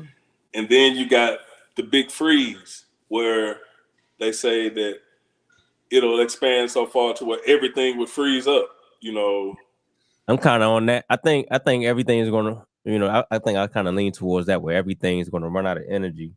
The stars going to die out, to the last black holes is going to die out. And that's going to be like when that last black hole run out of energy. That's what I'm thinking it's going to be. Ooh. Answered. This is possibly a question. He's making an inference, but I think he's still asking a question. Tay. What up, Tay Brooks? Let's see. Over years, could we possibly evolve to a different type of human? And what causes that, if possible? Environmental pressures that cause. Yep. That's all I can say. That environmental pressures. Yeah, that's what causes it. And perhaps, because yeah. I mean, I think so we go ahead. I know there's so we know by it's one tribal group that lives out South Asian islands. I think they're like near the Maldives Islands or whatnot. But they're like a tribe, a group of people, and they basically live off the water. Like everything they eat is like seafood, shell food. And that's how they make their living, by diving for different things. So when they're young, they puncture a hole in their eardrum so they can better withstand the pressure of deep water. And because they've been doing this for a long time, I don't know exactly what it was, but there's something genetic going on, because these people can literally hold their breath for like 10 minutes straight, no issue. You understand what I'm saying? But I think there's also, if I'm not mistaken, something genetic that's happened with how they regulate oxygen in their body or something like that, which helps them with the ability to hold their breath that long. Okay. I'll do some more, but I somebody mentioned this a long time ago, and I recently read a quick little article on it, but we're gonna, and I think Marcus has mentioned this actually, Chilembwe. So we'll get into it some more with that. But because of their environment, we have Homo sapien, or human beings, who have actually adjusted, mutated in some way to better thrive for that environment. So that's somewhat a real time, real life example, because they're doing this as we speak now. This didn't happen 50 years ago or nothing. Like this is what's happening now, and scientists who study these people, that's some of the things they've come up with. I mean, I think you're gonna have humans that's immune to certain viruses. Yeah, that's going to be taking a lot of people out, and so those that survive through that phase is going to be, changing the. But I'm pretty sure they talking more like physical changes. They thinking like, what we gonna be looking like, and like. Well, those physical changes are going to be subtle, if any are to be had. If we live that long to see that, you know what I'm saying? We gonna make it. Because we doing a lot of crazy stuff. But we really feel like we really feel like, I think a lot of us forget, like we really think that we have to be here. Like Earth could go on without humans. You're lucky to be here now. One animal. One animal species out of you know what I mean? Dinosaurs live far longer than we could imagine. But that's what common sense gets you in trouble in this subject. Exactly. Because it's counterintuitive. Yeah. Got a question. The homogeneous, or the Homo species itself, been around for millions of years. You know what I'm saying? I mean, Homo sapien been here what? 350,000. Yeah. But you got other Homo species that was before that. You know what I'm saying? So those changes took millions of years. Yeah. And think about that. You're not going to see it in a lifetime. Do that question on the board real quick. What is the universe expanding through? Another universe? We don't know. Nobody knows. Because for one, we can't see the universe as a whole. Right. We can only see pieces of it, and that's what they call the observable universe. Yep. But with the expansion, there's parts of the universe that we won't be able to see because, I mean, it's just too far away, or the light has passed us. Right. You want to put it like that. Babylon done same thing with your question. We don't know. We can't see past the CMB. Yeah, when you're looking, but that's like what 300. Go ahead, my bad. Yeah, that goes back to 380,000 years after the Big Bang. But when you figure in the expansion rate, see the CMB is everywhere. You know what I'm saying? So you don't actually, when you see the CMB, it's actually left over light. You know what I'm saying? So that light has been traveling to us for so long or whatever. But when you get to the observable universe, see, that's where you get, when you get to measuring the age of the universe, a lot of people get it mixed up with distance. You know what I'm saying? Yeah. Because the observable universe, if I'm not mistaken, is about 90 something, I think. It's the number is crazy. You know what I'm saying? But when you look at it, you'll be like, well, wait a minute, how can that be? But the universe is only this. Well, light years is distance. And when you're talking about the age of the universe, you don't use light years. You just say 13.8 billion years. Right. But light years is not an age. That's a distance. You know what I'm saying? And instead of saying 25 trillion G and whatever the number is, feet, you would say a light year. You know what I'm saying? So that's distance. Hey, so I typed it in again real quick, right? Because I looked it up before, but it says the observable universe is about 93 billion light years in diameter. So while the universe is 13.5 billion years old, or 13.8. 13.8 billion years old. The observable universe is 93 billion, and I believe that's due to the expansion, inflation. So yes, man. Like you really gotta dig into this to understand it, yo. You really gotta dive in and understand like how they measuring it. What we can observe, and then the unobservable universe is even bigger than that. So because that's the thing, you know, there's only so far that we can see, and there is what they call a cosmic horizon. You know what I'm saying? So with the expansion of the universe, there's things that's moving over that cosmic horizon, just like you see the sun move over the horizon, where you got other galaxies and stuff that are moving over that horizon that we'll never get to see. We'll never see the light from them. You know what I'm saying? I just want to say this really quick. Yeah, the cosmic horizon. Yeah, boy. There's like clear stop signs in science. Like, we're just not going to know. We don't know. But shout out Regular Joe. What up, fam? And for those people I was just talking about, Chilimbwe, he came to my rescue. Thank you. You can hit the link, PseudoKilla. It's the Beju people, and they're known as the sea nomads if you wanted to read up on them, because I think it's like highly fascinating. And I am a swimmer, so I'd love to read things like that. You know what I'm saying? So we had another question. Is the expansion moving out in the same speed in all directions?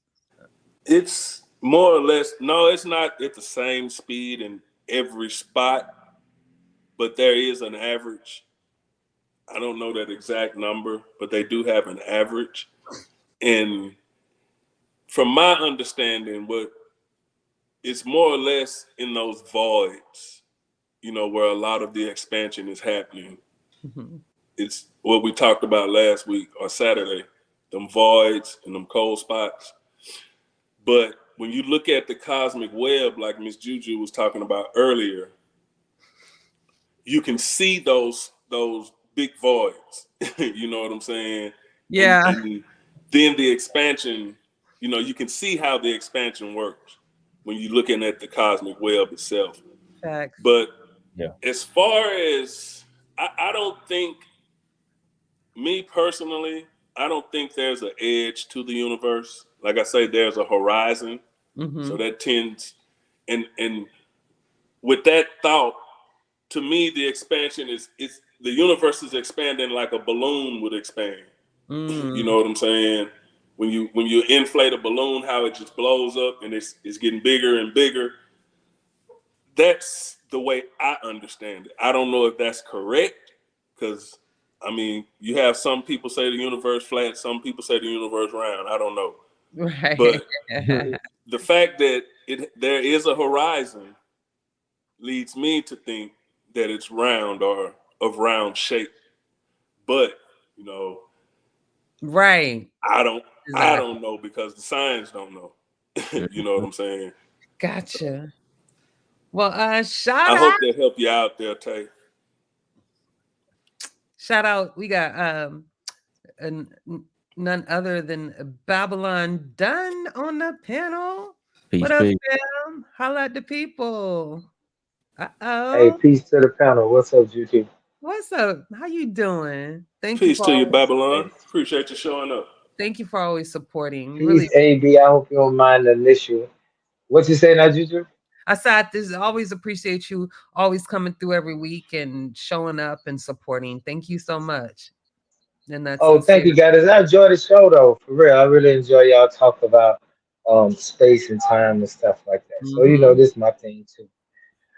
So I want to come on and say though that in a way that question is kind of I don't like to call it a trick question because it's about knowledge. But I just want to put this on y'all mind. When somebody say, "What is the universe expanding to?" The universe is expanding into space. The universe is space, though. The universe is a part of space, right? I mean, space. The universe is something that we measure, we observe, we see within space. Well, the universe is everything on a whole. You know what I'm saying? It's and space is included into that. But a better way, I think a better way to put it is simply because we don't know. Whatever the universe is expanding into is being created at the edge of the expansion. You know what I'm saying? If that makes sense. Hey, so So it's like when you look at stars and you look at the core of a star, well, there's a boundary where each element forms a shell in that core. But at that boundary, there's still elements being forged there. So I kind of look at the universe on the same level. You know what I'm saying? So whatever it's expanding, if it's expanding into something, whatever that something is being created at the edge of the expansion. That's the way I like to look at it. And that keeps me grounded. You know what I'm saying?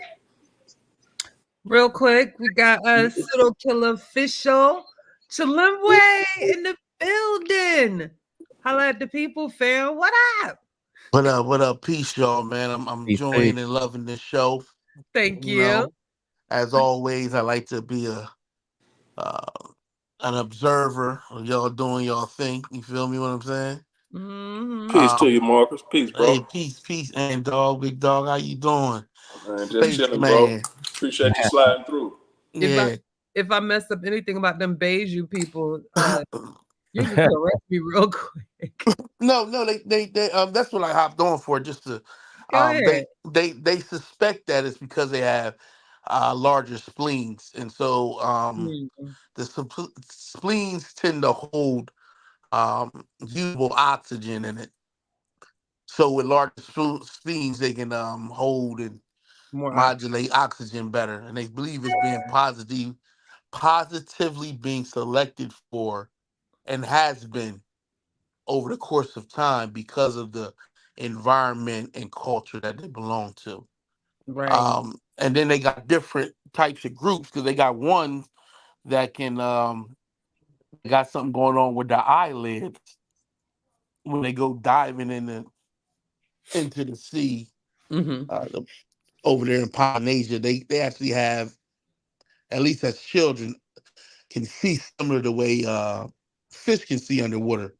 Very fascinating group of people. Yeah. They tend to lose it when they get over. But yeah, so they got sea nomads and sea gypsies over there.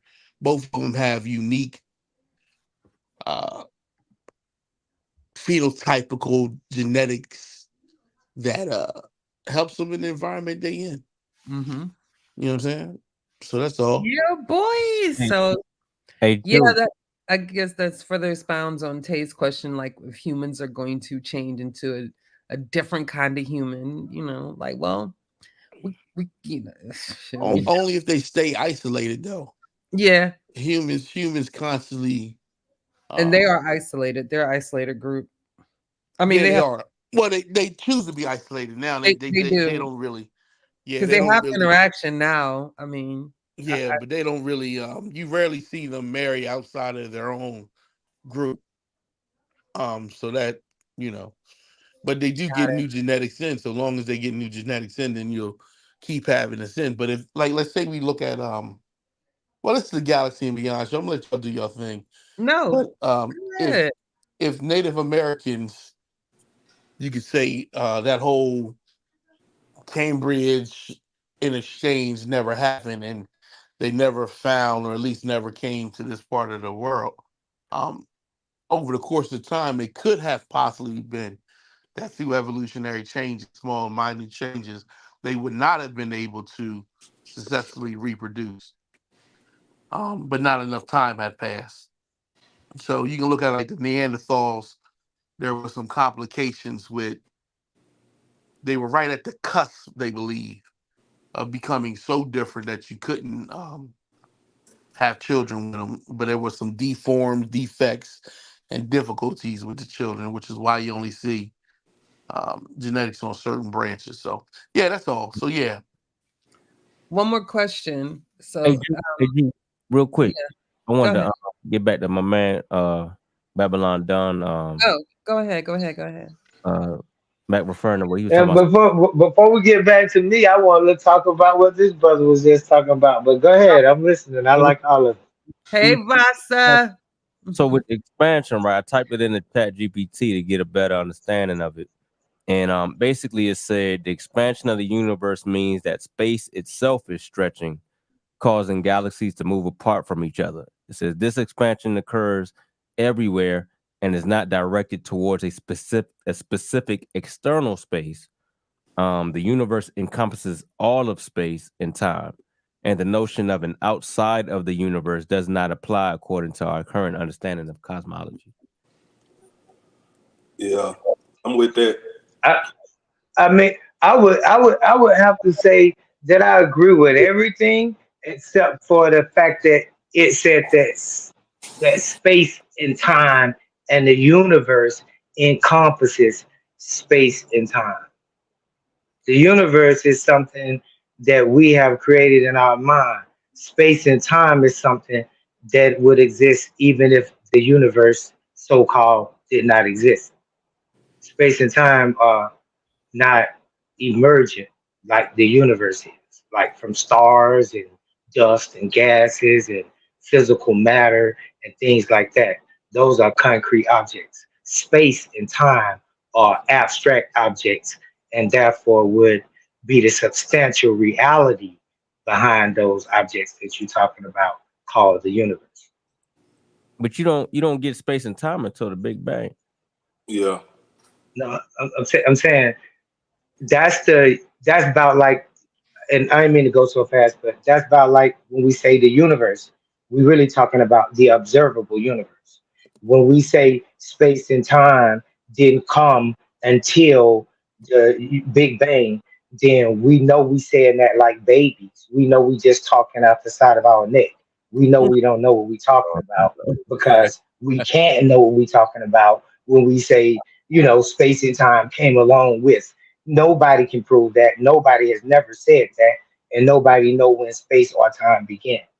We only talk about the universe, and we measure that based on the heat and the background radiation that we can observe, and we give it a date 13.8 billion years. That's how we do that. Other than that, it has nothing to do with space and time. If you bring up the question like when did the Big Bang happen, then that's the only thing we can give you No, is there's 13. no no, that's what I'm saying. There is no when did the Big Bang happen because space and time started at the Big Mm-hmm. Bang. Yeah. But I'm saying that's a conjecture, but I'll go with it. I ain't gonna argue the point. I But if mean, you just think about it for a little if while, if and, you have, and Well, who I would like a source. I'm gonna pull a source card. I would like a source saying that space and time started before the Big Bang. That's all. That's all I'm no, asking. I didn't say they started before the Big Bang, and I'm Well, not saying that I'm not saying that I read this in a book. This is Babylon Don talking, and I talk about science, and this is a question unanswered in science. So this is my hypothesis about this unanswered question. And I'm saying, by my logic, if you follow my logic, I'm separating space and time from the universe. And I'm saying the universe is a physical, concrete object, and space and time are abstract objects. Well, let me ask you this, Now, Babylon Don. okay, go ahead. Let me ask you this question. What's in between the Earth and the Moon?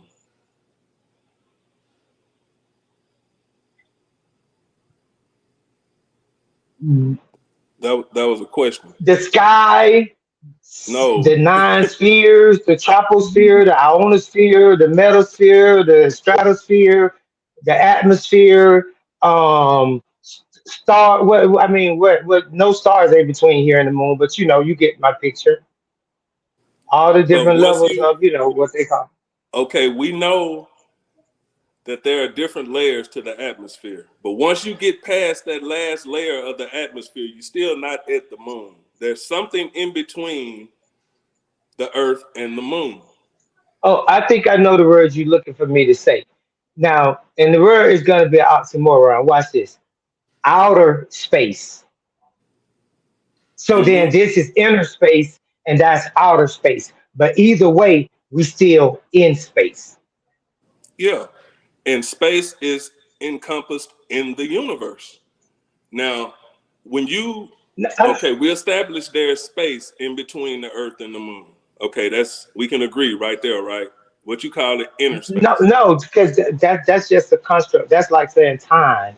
Like you say what time it is. I could say 8 o'clock, but I know that's a mental and social construct. Is not really a Well, time in that meaning. it's So that's not a not mental the or social time we're construct. talking about.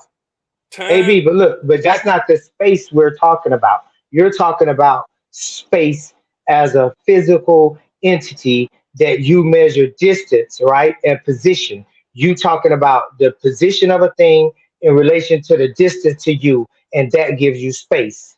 That's your definition of space right now. And that doesn't apply to something, the word space being an abstract object, something you can't touch, something you can't put a measuring rod on. Just Okay. like time. You can measure time and say, hey, I got a clock, I measure by the second. That's all you though, because that's not really true time. That's just a clock and you measuring something you call time. Universal, right? Time or infinite time would not apply to that time right there that you're talking about. It wouldn't have days, months, years, breakup, segments, parts, anything. It wouldn't be digital, it would be analog. Well, that's big, and for that reason, no, we don't measure time in space like we measure time here on Earth. We have days. We have, you know, our time here on Earth is based off of the sun and the Earth revolving around the sun. Exactly. Now, Exactly. Physical like I was object. saying, when you But we deal know with time the is an Earth and the abstract Moon, object. when there's space in between the Earth and the Moon. There's Yes. space, and it's Yes. gonna take Physical you. space. It's gonna take you time to cover that space. You see what I'm saying? If I say this all the time, if you put you have a drink and you set your drink on the table and you go to the restroom or you go get your old lady a drink, whatever you do, you've created space and time in between you and that drink because you've moved away from it and it's going to take you time to cover that space. So space and time are woven together. They go hand in hand. You know what I'm saying? Now, you're no nobody said space is a physical thing. You can't go outside the earth and get a cup of space. That's not going to happen. But it's just the distance that you've created and the time it takes you to cover that distance. Right. The closest star to our star is 4 light years away. That's not saying it's going to take you. I mean, it's going to take 4 years for that light to travel that distance to get to us. You know what I'm saying? So that's space and time. So it's real. It's not conjecture. You know what I'm saying? It's real. It takes time to cover the space to get to the moon. It's just, you don't fly off in a rocket and then you at the moon. It takes days. You know what I'm saying? From our perspective, it takes days to get to the moon. That's time. You know what I'm saying?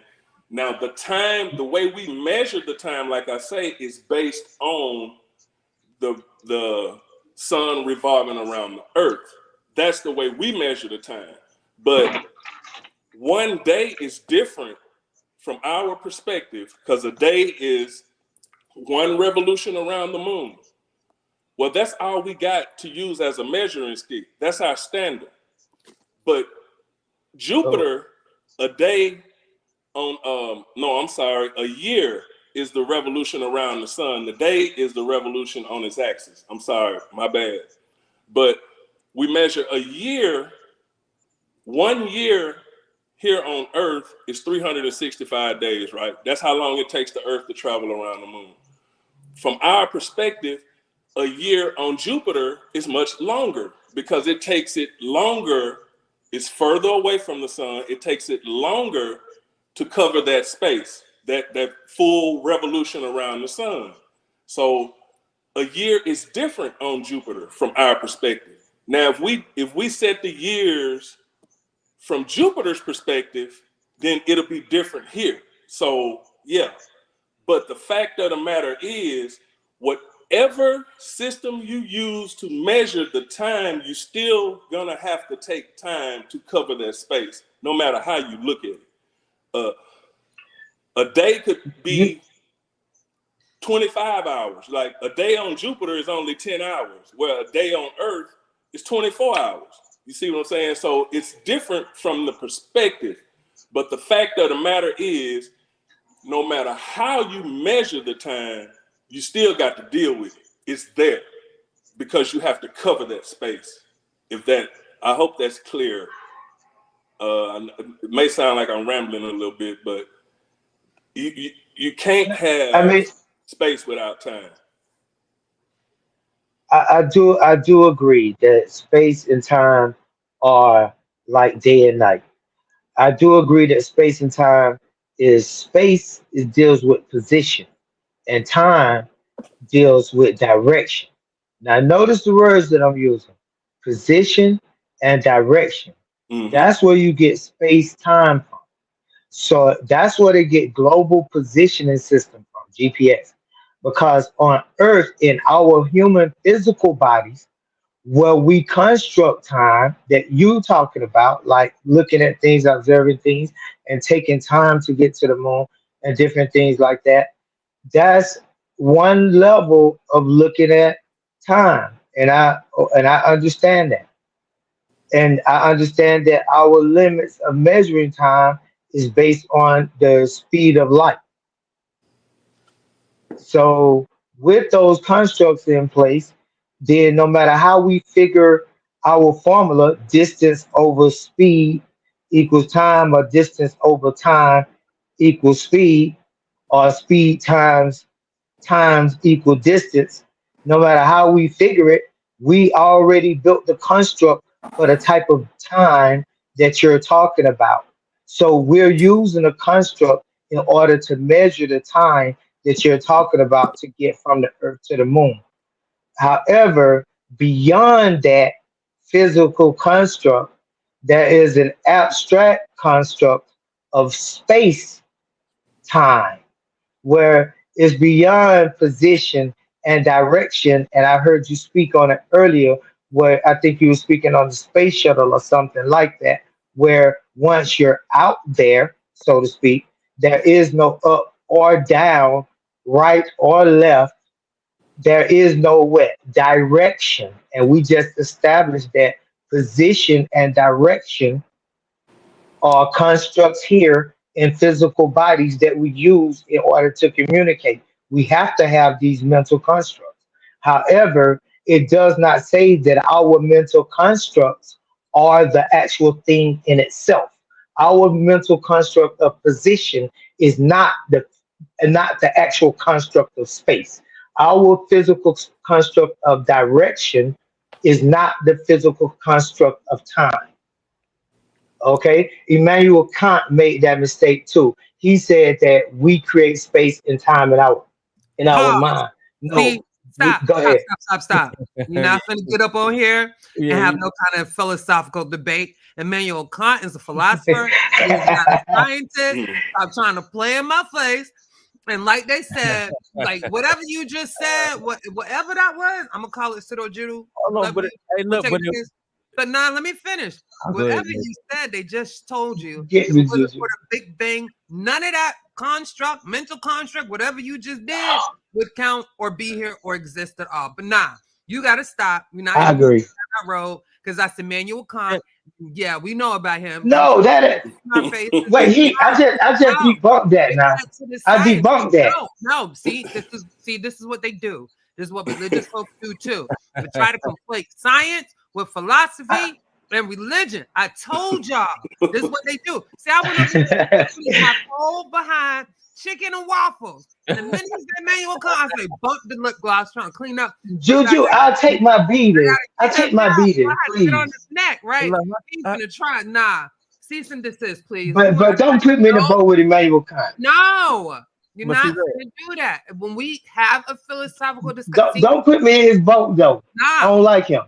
Who? He a racist. Who you Emmanuel Kant. I don't like Emmanuel Kant. No, but you brung him I up. hate him. He's a philosopher. We're having a scientific discussion. I'm asking you. No, we're not going there though. We're not trying to get on that roller coaster ride right now. Okay, we want to get on the teacup. Okay. We want to stay there.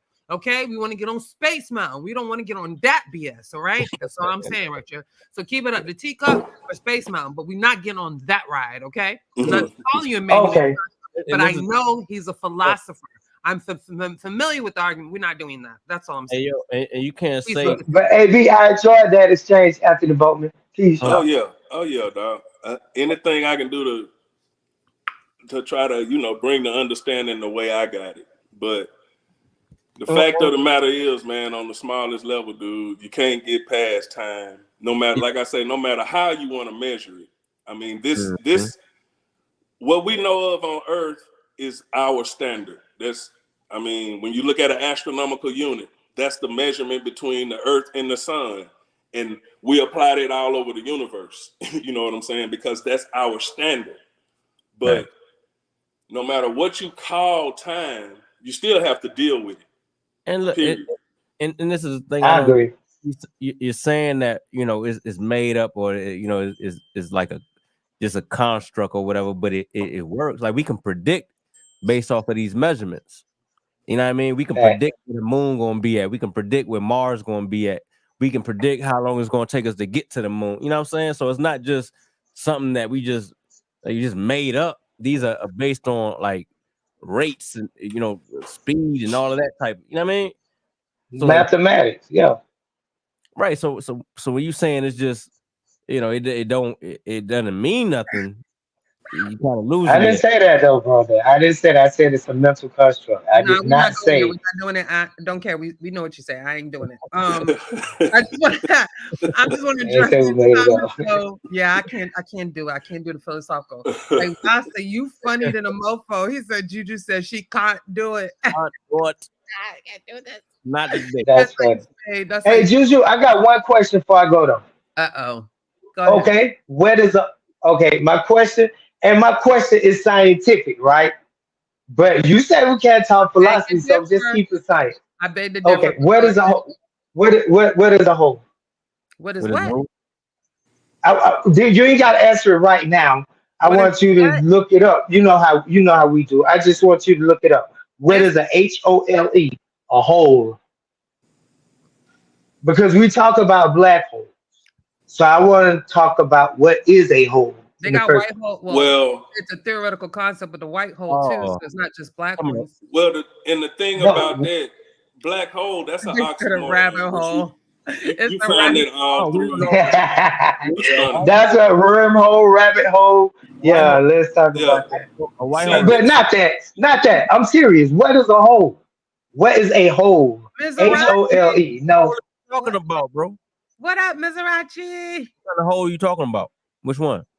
HOLE. Like for instance, You talking about a black is hole? Or is a if no, I'm talking about if I dig a certain amount of material out of the ground, is that a hole? If I have a cup in my hand, is that a type of hole? If I have a straw in my hand, is that a type of hole? I'm asking what exactly is a hole? and I'm asking you, what hole are you talking about? Because there's a couple of different types of holes. What hole are you talking about, bro? a I hollow just told place you in a the types of solid holes. body or surface. What type of hole are you talking about? You're right, Anthony Bowman. I agree with that definition, but it doesn't explain what a hole is. This is an ontological question, not a definition. So I ain't asking for the definition. I'm actually asking what Okay. is a hole. Mac Rob And say it ain't an argument. I promise you, I ain't trying to argue. I know it shouldn't be like this is a question that like people trying to answer right now. Yeah. But So I'm trying to say like for somebody Babylon just done. jump out and say you wrong. I know. I'm Babylon just like done. dang. Like I wouldn't even ask it if it hey, was like that. If I Hey, can y'all? hey bro, Look this at the. is the thing, Look, right? Excuse me. I Hold on believe this. 1 second, Marcus. This is the Go thing. ahead, Marcus. This is Go ahead. hold on 1 second, Mark. This is the Now thing. he playing the philosophical game with y'all. Yeah, no, Yeah. but look, Yeah. this is a space show, right? So you could be talking about a black hole, which is something different than a hole in the sewer, a Yeah. manhole cover, right? So Yeah. that's why I'm well, asking, let me. what hole are you talking about? Because this is a space show. I'm So I'll giving explain, Marcus. you I'll trying to, explain, Marcus. no, I'm you're gonna not. explain You're not. scientifically. You're not going to explain. I just told you we're not doing that here. Y'all had a chance to do all the philosophical pseudo judo jumbo babble that y'all wanted to when we dealt with free will, and nobody wanted to come and participate and have that discussion with us. See, we dealt with those philosophical. We even touch on Plato's theory. You know, the cave and all that. That's how I know about Gant or Gaunt, whatever his name is, because I literally had to study all these people to understand what the hell they was talking about, so I could understand. You feel me? So yeah, we're not going But down. Listen, we're not going down your I cut rabbit Marcus off. hole. Go ahead, no, Mark. I'm saying I'm talking about a three-dimensional hole. A black hole is a three-dimensional hole. So No, that's the it's not. scientific answer. We'll answer your No, question it's next not. time. All right. We ain't No, gonna it's do that not a here. hole. Oh, No. We're not doing it here. That's an oxymoron that Babylon done. It's well not an oxymoron, yeah, it's not a but what's hole. that word? Not oxymoron. Oh shit. He It'll just come to me, but they call it a black hole, but it's not a hole. And you know it's not a hole because when you look at Yeah, quasars, you have jets. exactly. It's not a hole. They tell you that too in science, that it's not a hole. Yeah. An You actual have jets coming out of the poles. So whatever what we refer to as a black hole, whatever it is round. They talking about pause real quick. No, look, y'all keep your little minds out the gutter, okay? That's all I gotta say, because we talk about holes. I know everybody went, huh? What you mean? Some of y'all got excited, some of y'all got mad. definitely in a rabbit hole right now. Yeah, that's funny. That thing. Listen, You definitely in the rabbit here hole. too. I don't want to be in a rabbit hole. They smell like shit. I tried to interject and save y'all from it. Go ahead. That's why I told Kid, let Y'all you ain't go. listening. My bad, Mark. Yeah, you know, because I'm listen. It's way too philosophical for my small brain to handle. I know. Yeah. So it's taking me way to the left. I can't handle Look at the Scarecrow philosophical, theorizing, linguistic judo that's going on. I can't take Man. it. So, I mean, I appreciate the participation Babylon done. I understand some of your conceptual thinking going on, which is it has a place for it. You know, so I was just gonna say, yo, let's stick to we could talk about what is known based on the current equipment and measurements that we have now. And then also sometimes we can get into maybe it could be this, maybe we can time travel soon. We can get into those type conversations, but we got to be real clear on the linguistical style we use it. We went through this whole long conversation about Plato, Socrates, Descartes, and Artists. Kant, and all these philosophical what if, what is, how this is. Can a husband be a husband and a bachelor at the same time? We've done all that stuff, bro. And I'm saying, you got a place for that, but please, look, my mind can't take it. That's all I'm saying. I can't take it. Blame it on me. Say I have shortcomings in my understanding. Hey, bro, do you really see my name though? Wait a minute. Kent, they say play that beat one more time, that unfinished beat. People say they need to clear their minds real quick. So can you give us that 30? Thank you. Yeah, bring real rap back from the dead, dog. we gotta smoke a cigarette on that one right there. Yeah, boy.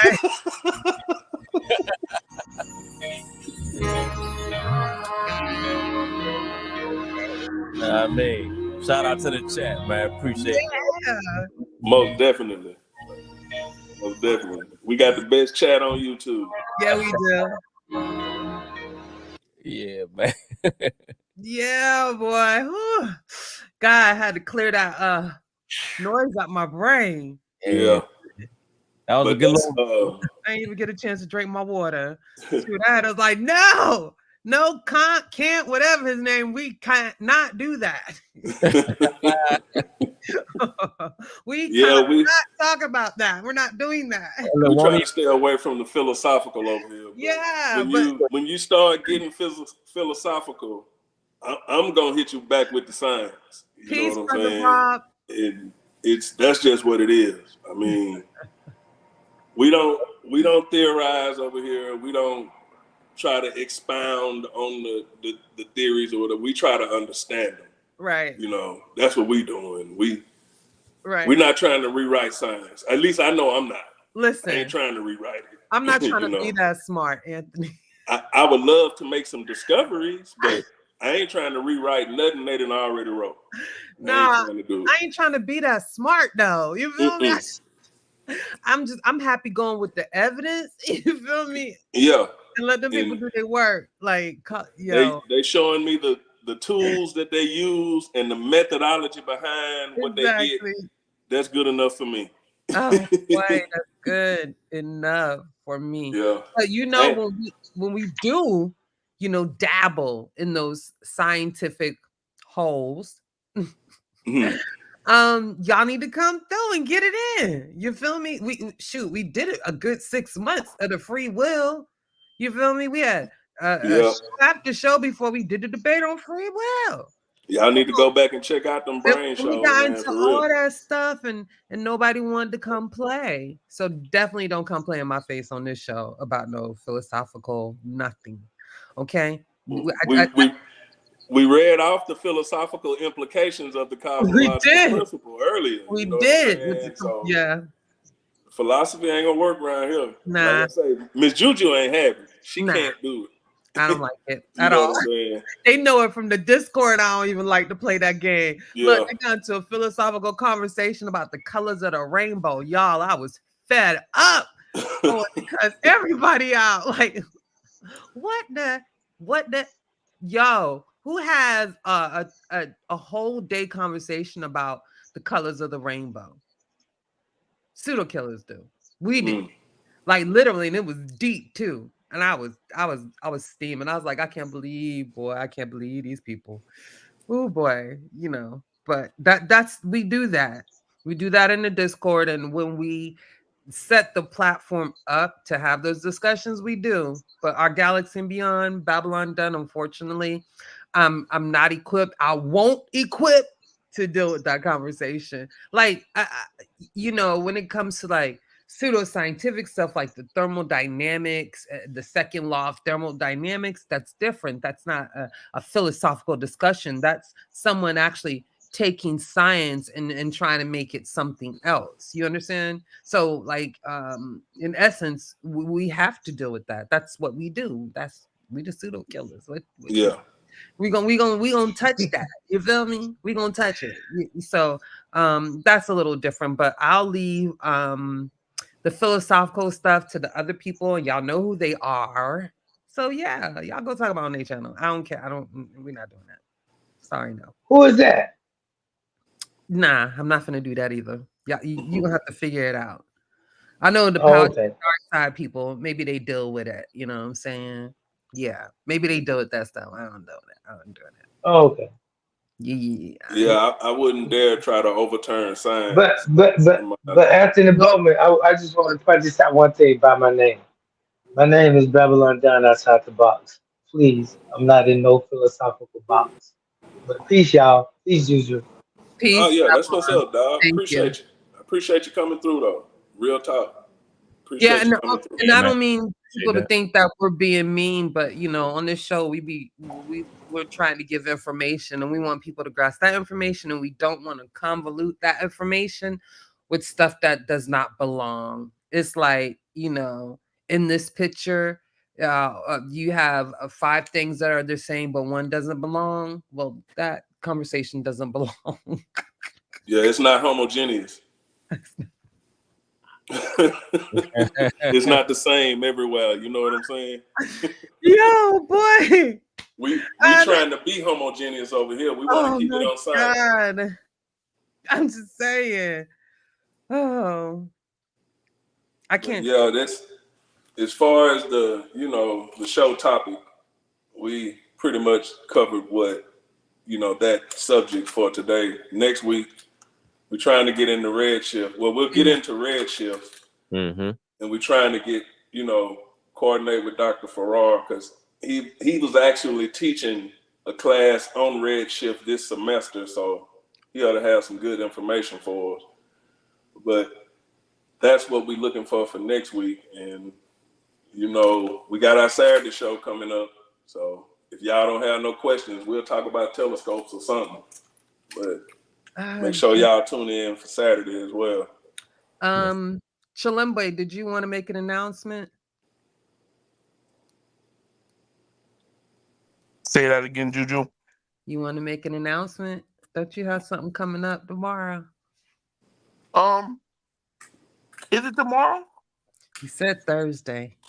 Oh, okay, no, yeah. You need to talk about it first. No, we straight. I mean, I have it together, and but I will have it together probably later tonight and up and ready to go before I go to sleep tonight. But if you wanna, all right, we'll bring it up. So tomorrow we gonna deal with one of my passions, you can say, which is actually agriculture, community gardens, and we're gonna just touch on one of those things like that. Deal with something that I'm excited about doing, and so this is a season in which I'm very active in the gardening and the mini farms and the community gardens, dealing with food insecurity and helping children learn how to grow and prepare food in some of the better ways based on the new scientific relevant information. So we're going to touch on that tomorrow a little bit, man. Hopefully y'all can come on through and, share, talk. Let's just bust it up. Look too, we're going to deal some with this blackness that we hear. We done got a 1960 sermon preached to us. So we'll have what to do sermon you talking about? Wait. I don't want to get into all that, but we're going to touch on that too coming soon. So, we got some things in the work, man. I think y'all really going to really enjoy it. Yeah, we do.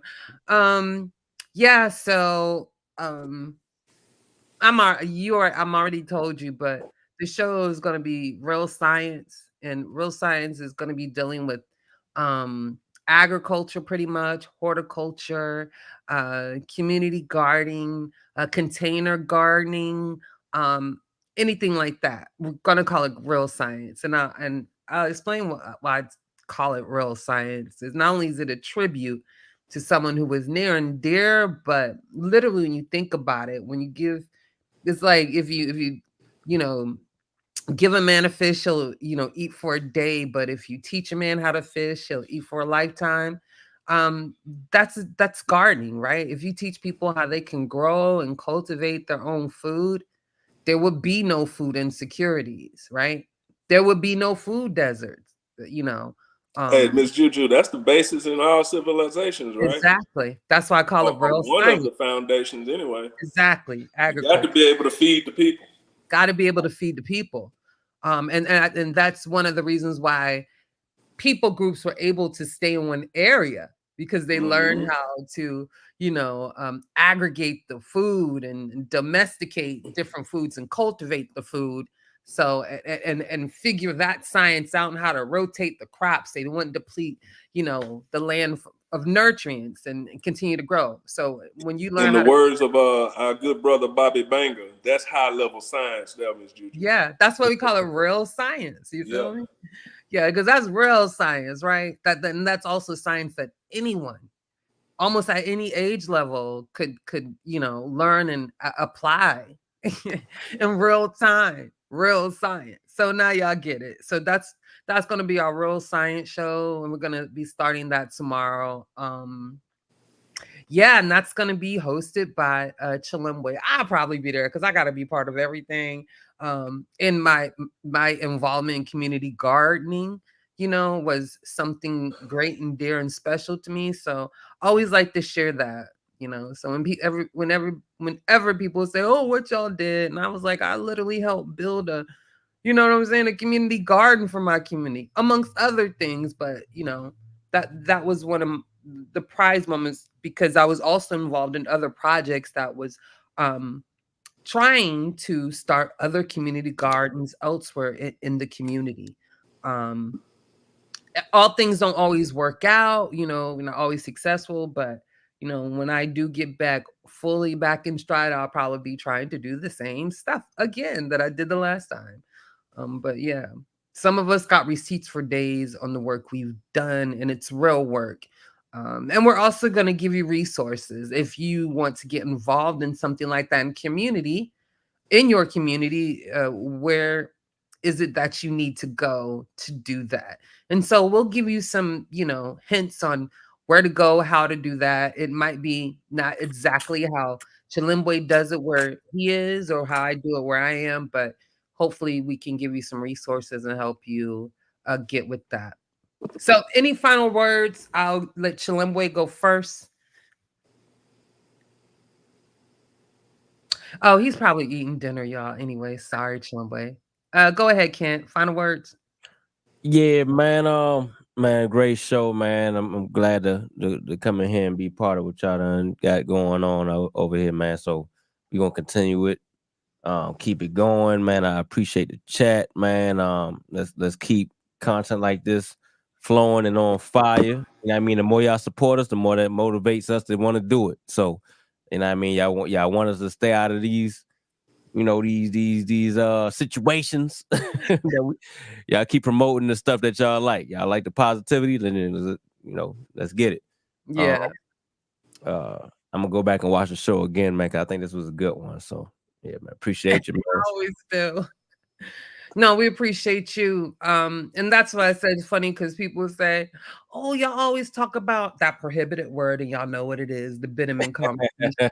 And I'd be like, "But y'all always be watching it, because shoot, y'all claim y'all hate it so much, but they be getting like 1,000 views, and we happy when we get 500. So if that's not what y'all want to watch, then why y'all support it, right? It's y'all don't make no sense. The math ain't math. And so if you want different content, if you say you want something that's good for the people, yeah, I'm saying y'all can support that, but support the other stuff. Y'all want to talk about something different? We talking about something different right now. Where y'all at? So let's get. we talking about something different. I was gonna say something slick, but I don't know. Go ahead, Anthony. Any final words? Well, you know what I always say, Miss Juju. We still got questions. Shoot, y'all ain't playing. I was gonna tell you, real rap. Save your question. Marcus, if you there, do you want to answer this question real quick? Also, hold on. Also, put your questions in the comments section. Make sure y'all comment and like the show. But make sure you put your questions in the comment section as well, because we can save them for the next time, or we can answer it in the comment section. All right. Real rap. I will answer that question tomorrow. Put it in the comment section. But I remember you're saying, don't they have to like move it a little bit to let the land rest? But I think there's different ways to do that without actually like moving the crop. But join me tomorrow and we'll get to that. Anthony, your thoughts on the ghost particle found recently at CERN? That's Gary Barrick's question. Yeah, Miss Juju. I think we just got our topic for Saturday's show. That'll be the question we can get into for Saturday's show. All right, Gary. So join us there. And I just want to say, make sure y'all support the Cash Apps, because the Cash Apps allow us to hold subscriptions. To make good content that looks good also, we have to have subscriptions for those different sites. Yeah, the free ones are good, but the ones with subscriptions actually are way better. And yeah, not only that, to also allow us to have subscriptions to like the Journal of Nature still, you be helping that, because we are looking for resources for academic institutions, scientific groups, you know what I'm saying, like the Journal of Nature or the Journal of Astrophysics, which we have not subscribed to, but me and Anthony are looking to get a subscription to that, so we can have those research papers right on hand. And I think in one of the links, actually, it was a government link that I provided, but it actually gives you a list of different research and papers concerning the subject of the cosmological principle, you know, so you can see the process. And then you can also see the consensus on certain subject matters. So make sure you hit that Cash App button. If it ain't but $1 from everybody in the chat, that's a win, you know. And you can pick a person. It don't even matter. It gotta be me. You feel me? Always. And that's just the way it goes. It could be Anthony sometime. Hell, if y'all want to hit up Kent, do that too.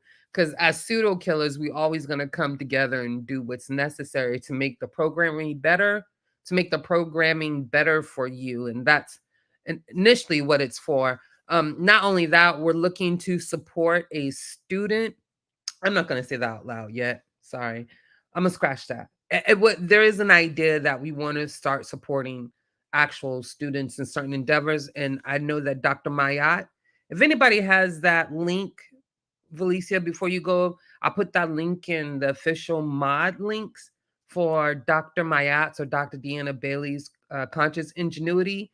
If you can get that link for me real quick and put it in the chat. If not, I'll look for it also. But we want to start supporting people who have programs for our children, you know, not like Umar Johnson, you know, because every time someone screamed Umar Johnson, I could scream 5 different African-centered schools that actually had students.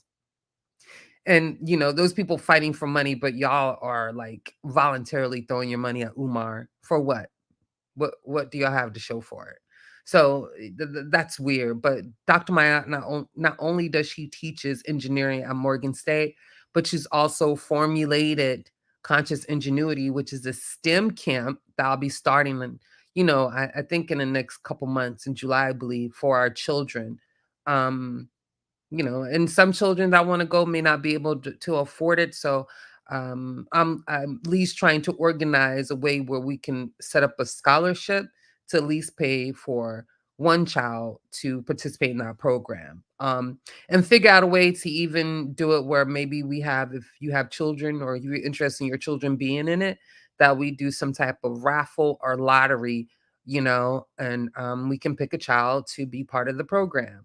And if people don't know, it's just not you pay the money and someone just talks to you like you. I think the children last year, I know they got an iPad or laptop of some sort.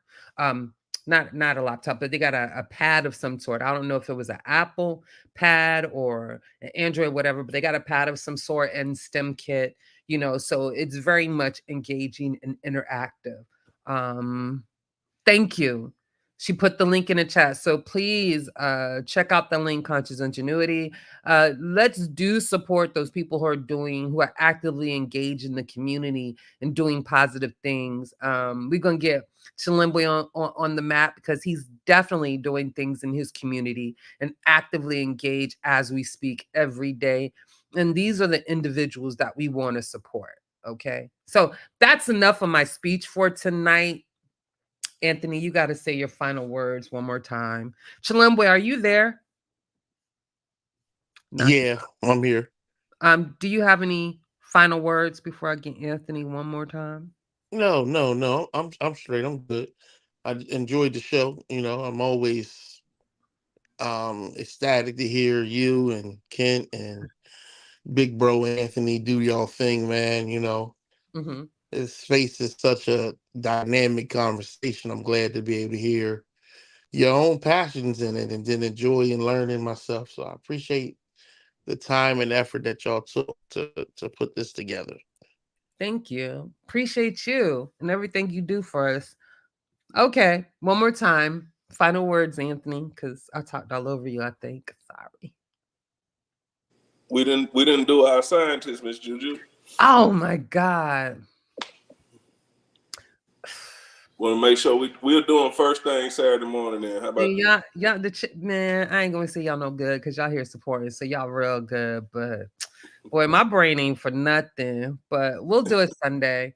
It'll be the first thing we'll do. We'll start off with the okay. science. We'll start. Shoot, I might have to give y'all 6 of them because that's how I've been.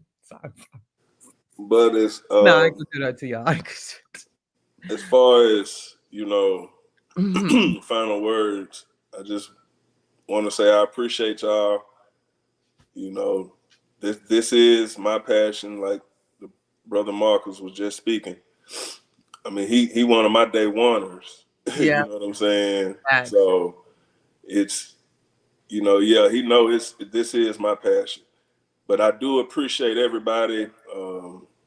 You, Miss Juju, of course, I tell you all the time, my good brother Kent, appreciate you, bro.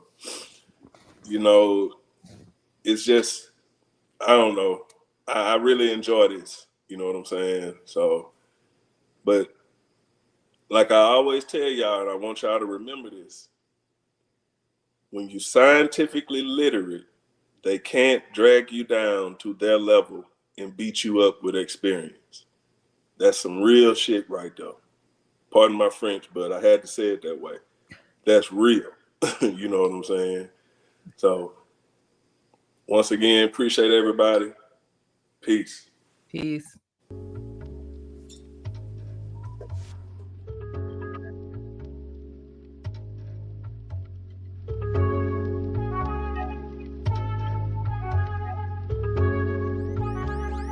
Agent. Yeah. Look, smart chick dumb. Say she wanna smoke, baby, roll one. Oh, you can't roll, baby, pack one. We gon' keep smoking till the sack done. Oh yeah, hella chronic and my hyperbolic. Time chamber, yeah, I'm feeling brolic like Goku when he's fighting Broly. Peppermint green Maserati. When I'm trying to get, I know God got me. God sinner, yeah, I'm God body. I'm a pothead up in Potter's house. Glasses on, trying to spot a hottie. No Sue, woo, blue Denali. We was 4D, me and my crew from college. Running through, boy, I called it Charlie. Gangsta like opponent got it. Up early with the birds. See, I'm really trying to get this thing moving. See, the money playing probably seem Jewish. Got the upper hand, got the theme music. Got the Dapper Dan jean stitch. Dripping water, yeah, seem fluid. You a Kappa can't snitch. Self-esteem foolish, really need improving. Let me show you how to do it. Ain't no carbon copy, ain't no duplicate. I control minds 4 states away. Get the party popping for my crew and fresh out the shower, yeah, pimp coat be my bathrobe. I ain't new to this. Taking flights and catching Ubers. Blowing kisses to the stewardess. Good weed too strong. Got a bad, her too long. You can fly like 2 drones. Never leave the house without the tool on. Need a new coupe with the roof gone. One for me, one for mama, need 2 homes. Never leave the house without the tool on. Never leave the house without the tool on. Yeah, good weed, too strong. Got a bad, her too long. Young fly like 2 drones. Never leave the house without the tool on. Need a new coupe with the roof gone. One for me, one for mama, need 2 homes. Never leave the house without the tool on. Never leave the house without the tool on. Yeah, good weed, too strong. Got a bad, her too long. Young fly like 2 drones. Never leave the house without the tool on. Haters cut it out like a coupon. I'm on top of the green like I'm a crouton. My young told me get a hand bone. I told him that I'd rather had a cube on. Listen. Hey, it's been a good day. I had to put that ice cube on. Got a bad looking like a cube on. Smoke a big wishing like a cube on.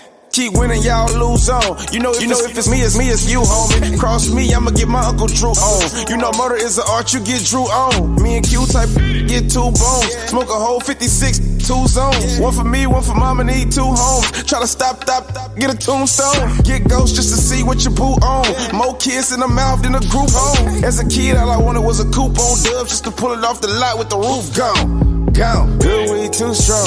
Got a bad, her too long. Young fly like 2 drones. Never leave the house without the tool on. Need a new coupe with the roof gone. One for me, one for mama, need 2 homes. Never leave the house without the tool on. Never leave the house without the tool on. Yeah, good weed, too strong. Got a bad, her too long. Young fly like 2 drones. Never leave the house without the tool on. Need a new coupe with the roof gone. One for me, one for mama, need 2 homes. Never leave the house without the tool on. Never leave the house without the tool on. Yeah. Can you feel it? I can feel it. I can feel it. It's starting.